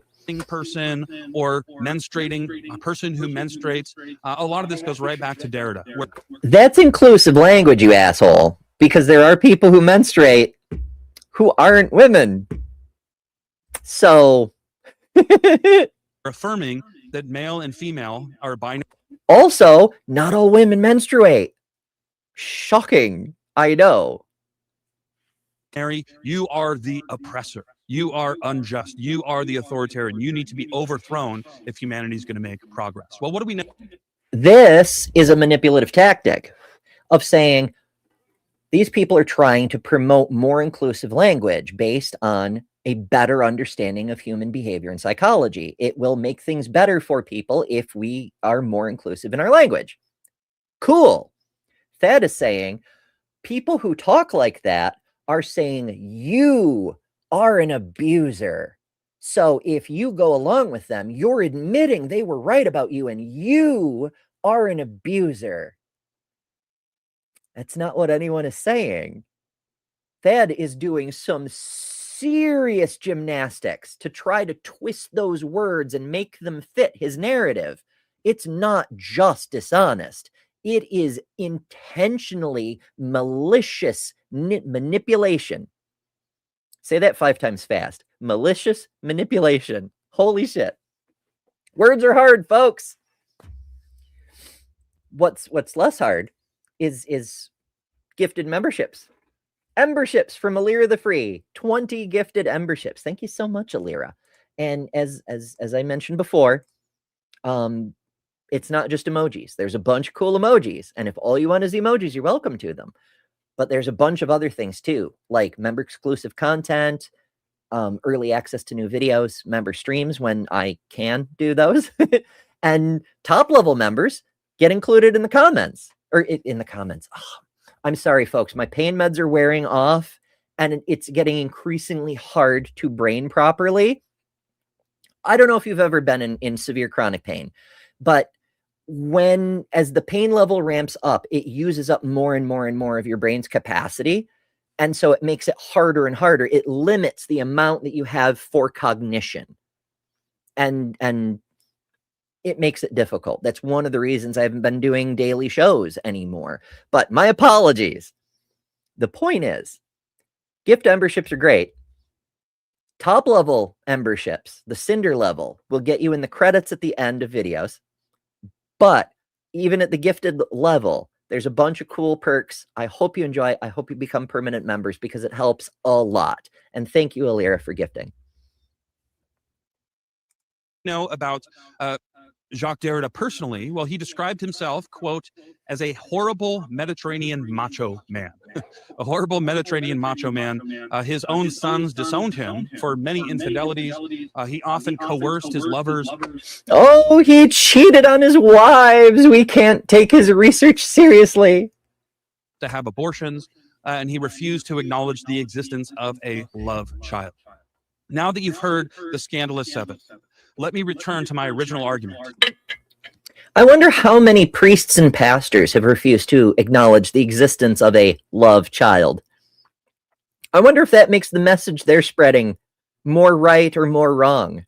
If only there were like some kind of critical thinking we could do here or something. A modest point. There are reasons to be opposed to trans ideology that have nothing to do with being hateful or bigoted or phobic or anything. Such as? You haven't presented one, Thad. You did a flat earth. You said, I've poked holes in the existing model, therefore the thing I'm asserting without any evidence must be true. That's a non sequitur. And also a false dichotomy. Because here's a fun thing about science. We can both be wrong. That's a possible outcome too. Just because I'm wrong doesn't mean you're right. Likewise, just because you're wrong doesn't mean I'm right, which is why science continues to research. Because just because people like Thad are out here being loudly, confidently wrong day in and day out does not mean we are right. The point of science is accepting that we are never right. We can only ever be less wrong. And that's the goal, is to become less wrong. But there is definitely the possibility we're both completely in error and something else is true. That's why we keep looking for truth instead of just declaring things. Thad? Thing like that. Rather, it's precisely because we love people that we want to protect them from the ideology of these creeps and pedophiles and pedophile rights supporters. You know, growing up, a lot of people called me a freak. In fact, a lot of people still do. But that's what I get for being an intersex person, an intersex trans person on the internet. Hell, even for being a woman on the internet. Does the fact that people have called me a freak because of my anatomical differences or my idiosyncratic behaviors or anything else, does that make me wrong, Thad? Now, again, I'll remind you, I have been wrong in the past, and I will be wrong again in the future. We try to do better. We try to be less wrong, but that doesn't mean we're never wrong. I started this video talking about a thing that I may have been wrong about. I don't know. People went out of their way to correct me about a thing that I'm pretty sure isn't even what I said, but never mind. I took the correction. The person that they were talking about was older than I may have led people to believe. Whatever. Cool. Corrections are important. Fabulous. Does the fact that I was wrong, potentially, allegedly wrong in that one case, or the fact that I've been called a freak by a bunch of people, mean that nothing I say has value? Because I bet you, Dr. Thad, you may have been wrong at some point in your life as well.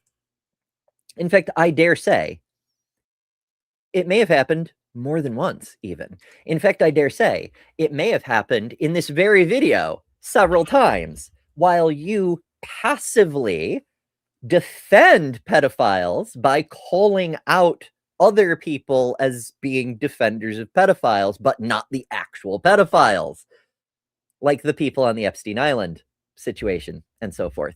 So I really have to wonder, Thad, if your logic for who should be believed, people who have ever been wrong, people who have been called freaks, people whose lifestyle might not be acceptable to other people, well, Thad, all of those things apply to you. And therefore, by your own logic, you should not be believed. You know what? Just this once, I'm willing to grant your argument. Good job, Thad. You convinced me. No one should listen to you.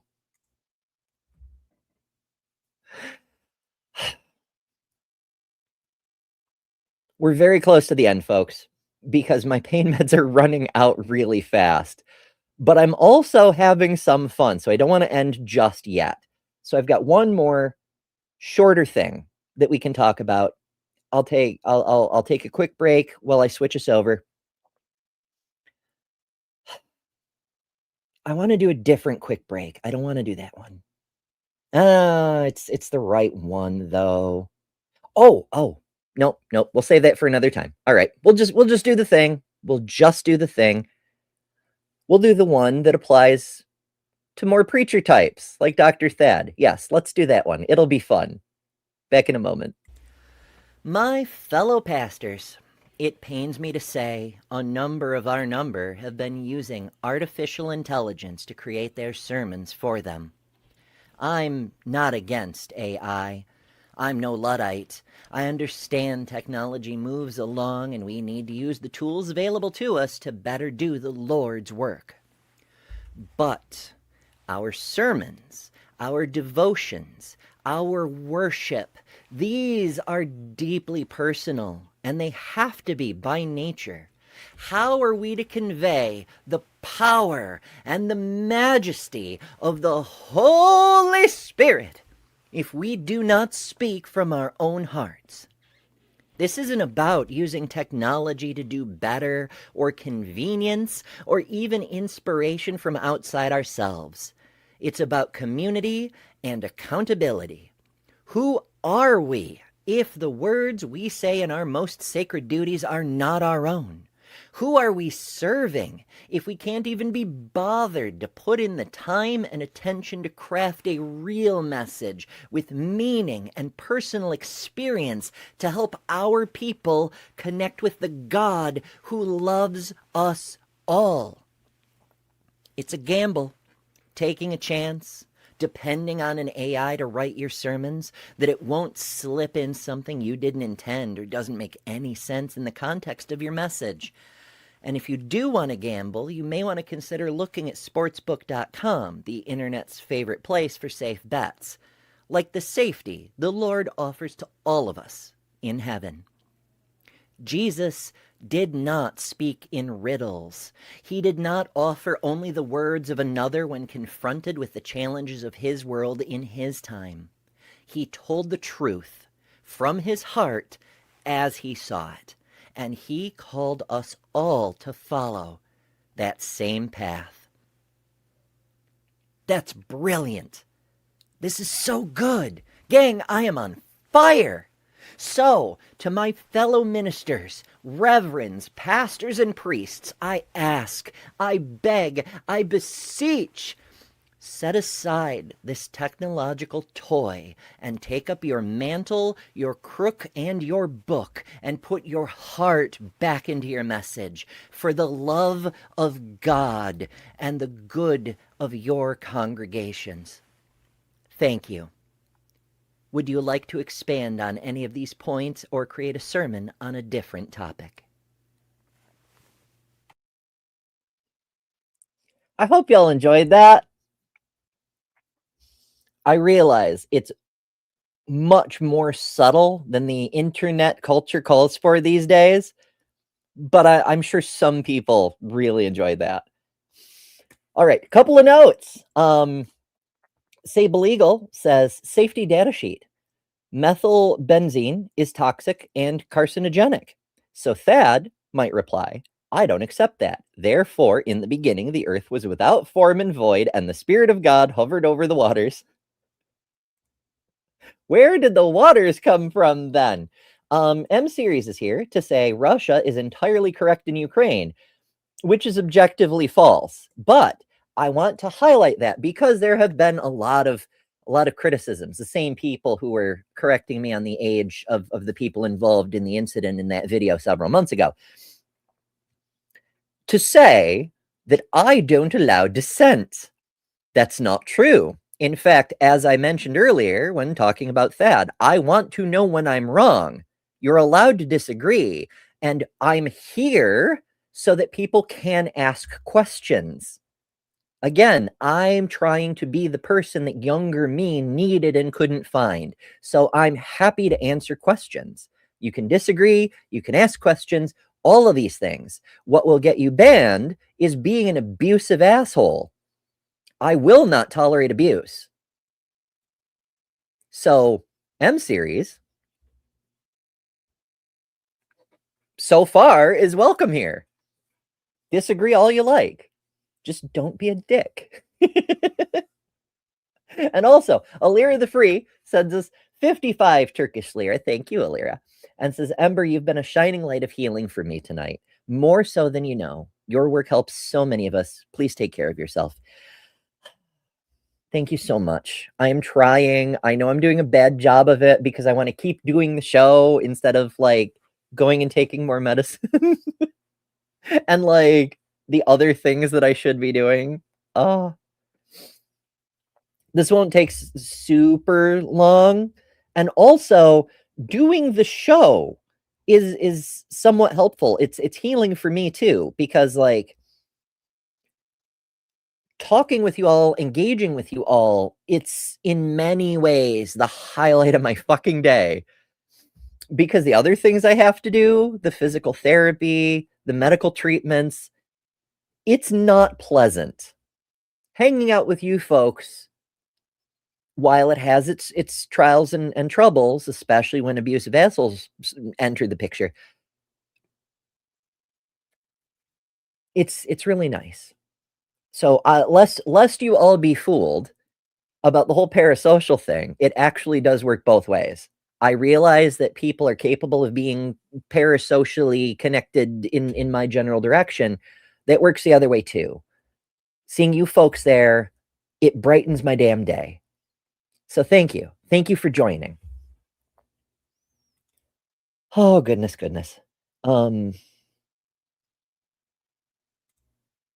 Sapphire says, Media Magpies mentioned you in their latest article. I feel like I know that name, but I'm not sure where. Is it a Substack person? I don't really know. But hey, is that good news or bad news? I don't even know well enough to know if that's good or bad. Oh my. All right, so we'll get to the story already. So let's see here. This is from Aaron in the morning, and it is sadly bad news. I meant to do it in the middle between the trans broken arm and the Montana Supreme Court, but I thought I was going to have to skip it. I probably should, but we're going to do it anyway. It'll be fine. So, New York State budget released $0 for transgender care access. Now, this is a bit of a big deal because New York State made a huge deal out of upgrading our constitutional protections for trans people and women for the second time in a few recent years. We not only have constitutional protections, but shield laws at the constitutional level. And that's really, really big. So New York is like aggressively blue, especially in terms of women's rights and trans rights. And by women's rights, I mean access to healthcare, by which I mean reproductive control. And that isn't just abortions, that's birth control too. That's another thing that is the Republicans are trying to control is all reproductive control. All of it. Whether you can have a C-section, whether you can have birth control, whether it's not just abortions. Don't let them convince you it's just abortions. Anyway, so New York State aggressively blew on these, and yet the state budget allocates $0 for this purpose that the state supposedly cares so much about. What the fuck? So, this is Governor Hochul, by the way. She's our current governor. I realize she's not as much of a camera sensation as some of our previous governors have been, possibly because she's getting involved in far fewer sex scandals. But whatever the case may be, we don't see as much of her in the public media. But whatever. This is the governor of New York right now. Since Trump took office for his second term, his administration's attacks on hospitals that provide gender-affirming care for transgender youth have significantly disrupted that care. That's true, but that's not the whole story. The disruptions on hospitals being able to give care, not just to trans people, but to everyone, have been going on for years, thanks to stochastic terrorism put forth by people like Libs of TikTok, Matt Walsh, and so forth, who tell their very, very large audiences, this hospital is doing something that I personally disagree with, so you should call in bomb threats. That's very illegal, but nobody's stopping them. So,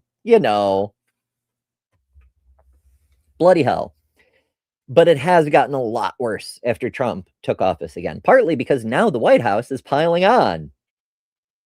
So in response, advocates have pushed blue states that claim to support trans people to step in and fund care directly. Now, what this is talking about is that Medicare, Medicaid, and other federal services have been greatly curtailed when it comes to providing trans people with healthcare. And I don't just mean gender care, I mean any healthcare for trans people. Because as if you've been around a little while, you already know, but if you're new, every video is somebody's first video. If you're new,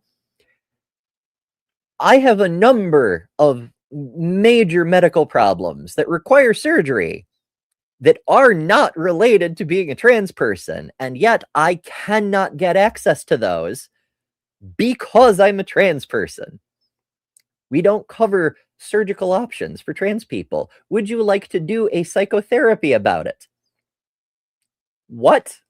Like, this isn't just saying you can't get care because you can't get trans care because you're trans. And for clarification, I'm not just trans. I'm intersex and trans because I'm intersex. And some people might say I'm a detransitioner because I'm trying to undo what was done to me as a child. But that's neither here nor there.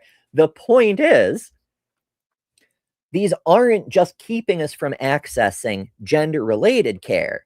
It's trying to keep us from accessing healthcare. Because then more of us will die faster. And that's the actual goal. It is a genocidal policy meant to kill us off by not letting us get access to healthcare, killing us without hurting us, letting us die to death. It's letting the people bleed to death on the emergency room floor, but not killing them, just letting them die. That has been especially true in New York, where advocates spend the legislative session pushing for a dedicated gender-affirming care fund, an access program designed to help outpatient providers absorb the patients pushed out of the hospitals that abandoned care. Now, there's multiple things to this.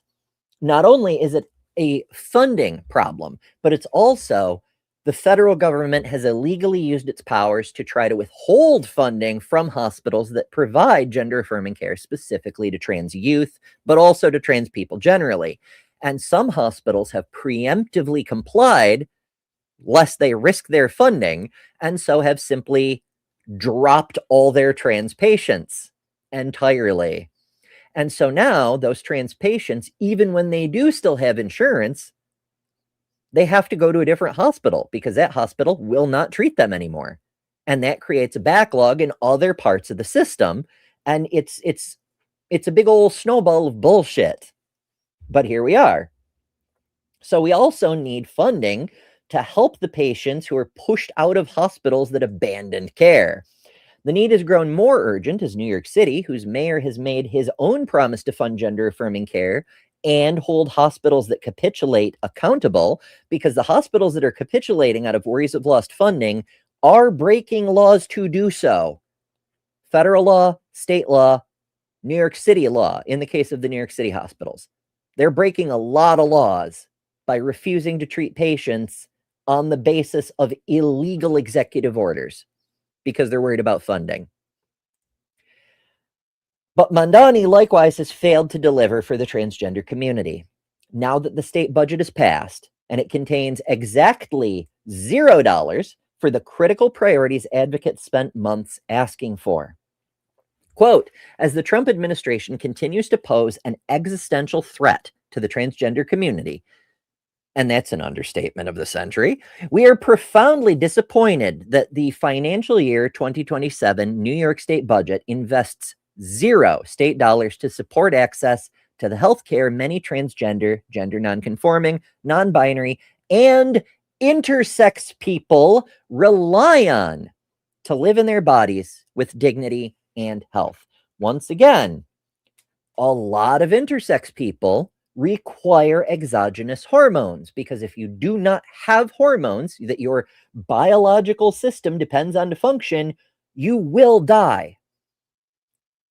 Intersex people who had their gonads removed as children, as teens, later in life when they turn cancerous, whatever the case may be, there are intersex people who depend on access to hormones to not die. And we're removing that because we're not killing the freaks we're letting them die to death. A complete failure to meet the moment, said Allie Brome, NYCLU Senior Policy Counsel, about the lack of passage. We urge our lawmakers and the governor to take urgent access to restore New York's reputation as a beacon for gender-affirming care access by codifying New York's insurance coverage requirement for gender-affirming care. And that's kind of important. New York State has multiple laws on the books requiring insurance companies that do business in this state to guarantee coverage of gender-affirming care, without regard to the patient's gender or sex, I should say, because you're able to access gender-affirming care in every state in the union if you're a cis person, like women who get boob jobs or men who get hair transplants. Those are gender-affirming care.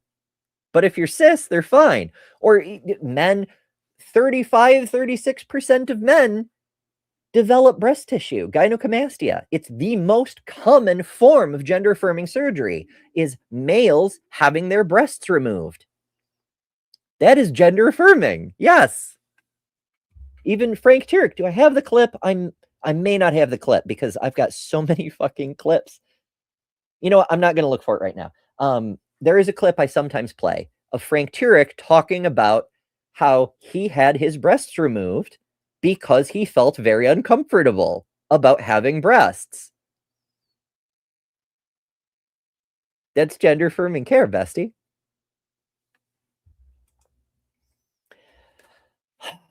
So we want to strengthen our healthcare anti-discrimination laws, enact robust health privacy protections for both electronic health records and for consumer health data, and advance hospital transparency. We want to know who's doing what and why. And we want our data protected because, once again, no one is entitled to your health information. No one needs to know how many babies you've had or what age you started having sex, unless it's relevant to the specific procedure you're having. If you're there for a tooth extraction, you do not need to describe how you masturbate. Yes, that's a thing. It's fucked up, but it happens. So yeah, your data needs to be protected. You are allowed to tell anyone you wish, but no one else should be telling your things. Ever.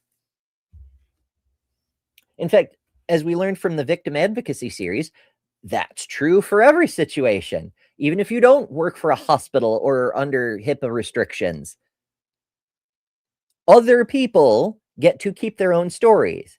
The fact someone chooses to share a secret with you does not entitle you to share their secret.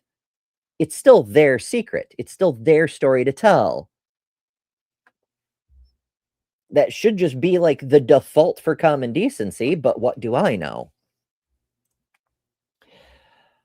The major ask from advocates was the creation of a dedicated gender-affirming care fund, a state-run access program that would help outpatient providers absorb the patients shut out when hospitals like NYU Langone abandoned care.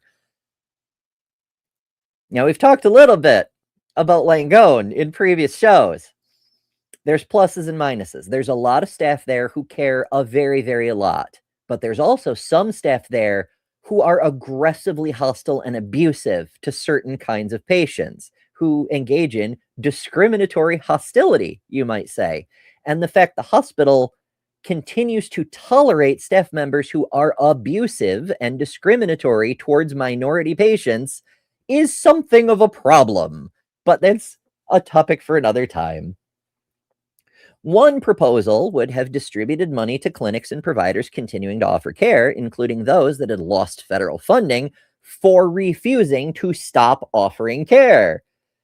Creating and funding the gender-affirming care access program would send a clear message. New York believes that access to essential health care is a matter of dignity, freedom, and justice. Now, that's political speak. There's more to it than that. Like, it's not just about dignity. That's part of it, but it's not really freedom, it's fairness, it's equality, it's equal access. And in that respect, it is kind of justice, but it's more a matter of like, it's not just right because it's right. It's right because it's good for you too. Everyone should have access to healthcare. That needs to be a blanket ethical priority for us as a civilization, because if we make exceptions, if we start carving out people who we believe do not deserve access to healthcare, then that same carve out can be made for us. If we run around saying gay people shouldn't be given health care, then tomorrow it'll be left-handed people shouldn't be given health care, or intersex people shouldn't be given health care, or people with breasts shouldn't be given health care. Fuck. That's a very bad idea. So let's go with everyone deserves health care, shall we? Not just for dignity and justice, but because it's the obviously correct thing to do based on outcomes. Assembly member Jessica Gonzalez Rojas, I can't pronounce things, forgive me, wrote in an April op-ed urging lawmakers to include it in the budget. Notably, a similar, though small, bill passed in Massachusetts, which established exactly such a backstop in 2025, when Governor Healy signed a gender-affirming care trust fund into the state budget to pay for transgender health care in the event federal funding is cut off, like seems to be attempted right now. There's fighting over whether the federal government can actually cut funding that's been allocated by Congress like that based on executive whim. It seems not. And yet, just because something is illegal doesn't mean they aren't going to do it anyway. Observe, all the everything going on just now. This comes as a growing number of hospitals have shut down care for transgender people nationwide. A Stat News analysis found that more than 40 hospitals across the country have paused or stopped offering some form of gender-affirming care to trans youth since Trump issued his first executive order. And do remember that first executive order declared that trans people don't exist. In fact, it declared that people are the sex they were at conception. And at conception, nobody is any sex. You don't have any sex characteristics at conception. None. You may have chromosomes, but those are not actually sex characteristics. Sex characteristics are quite a ways downstream from chromosomes, and they don't always pay attention to what the chromosomes have to say. So you don't actually have any sex characteristics at conception. You are one cell. You don't have any ducts. You don't have any gonads. You don't have sperm or eggs, or neither or both. There's nothing to work with. You don't have a beard. Like it's such a fucking weird thing.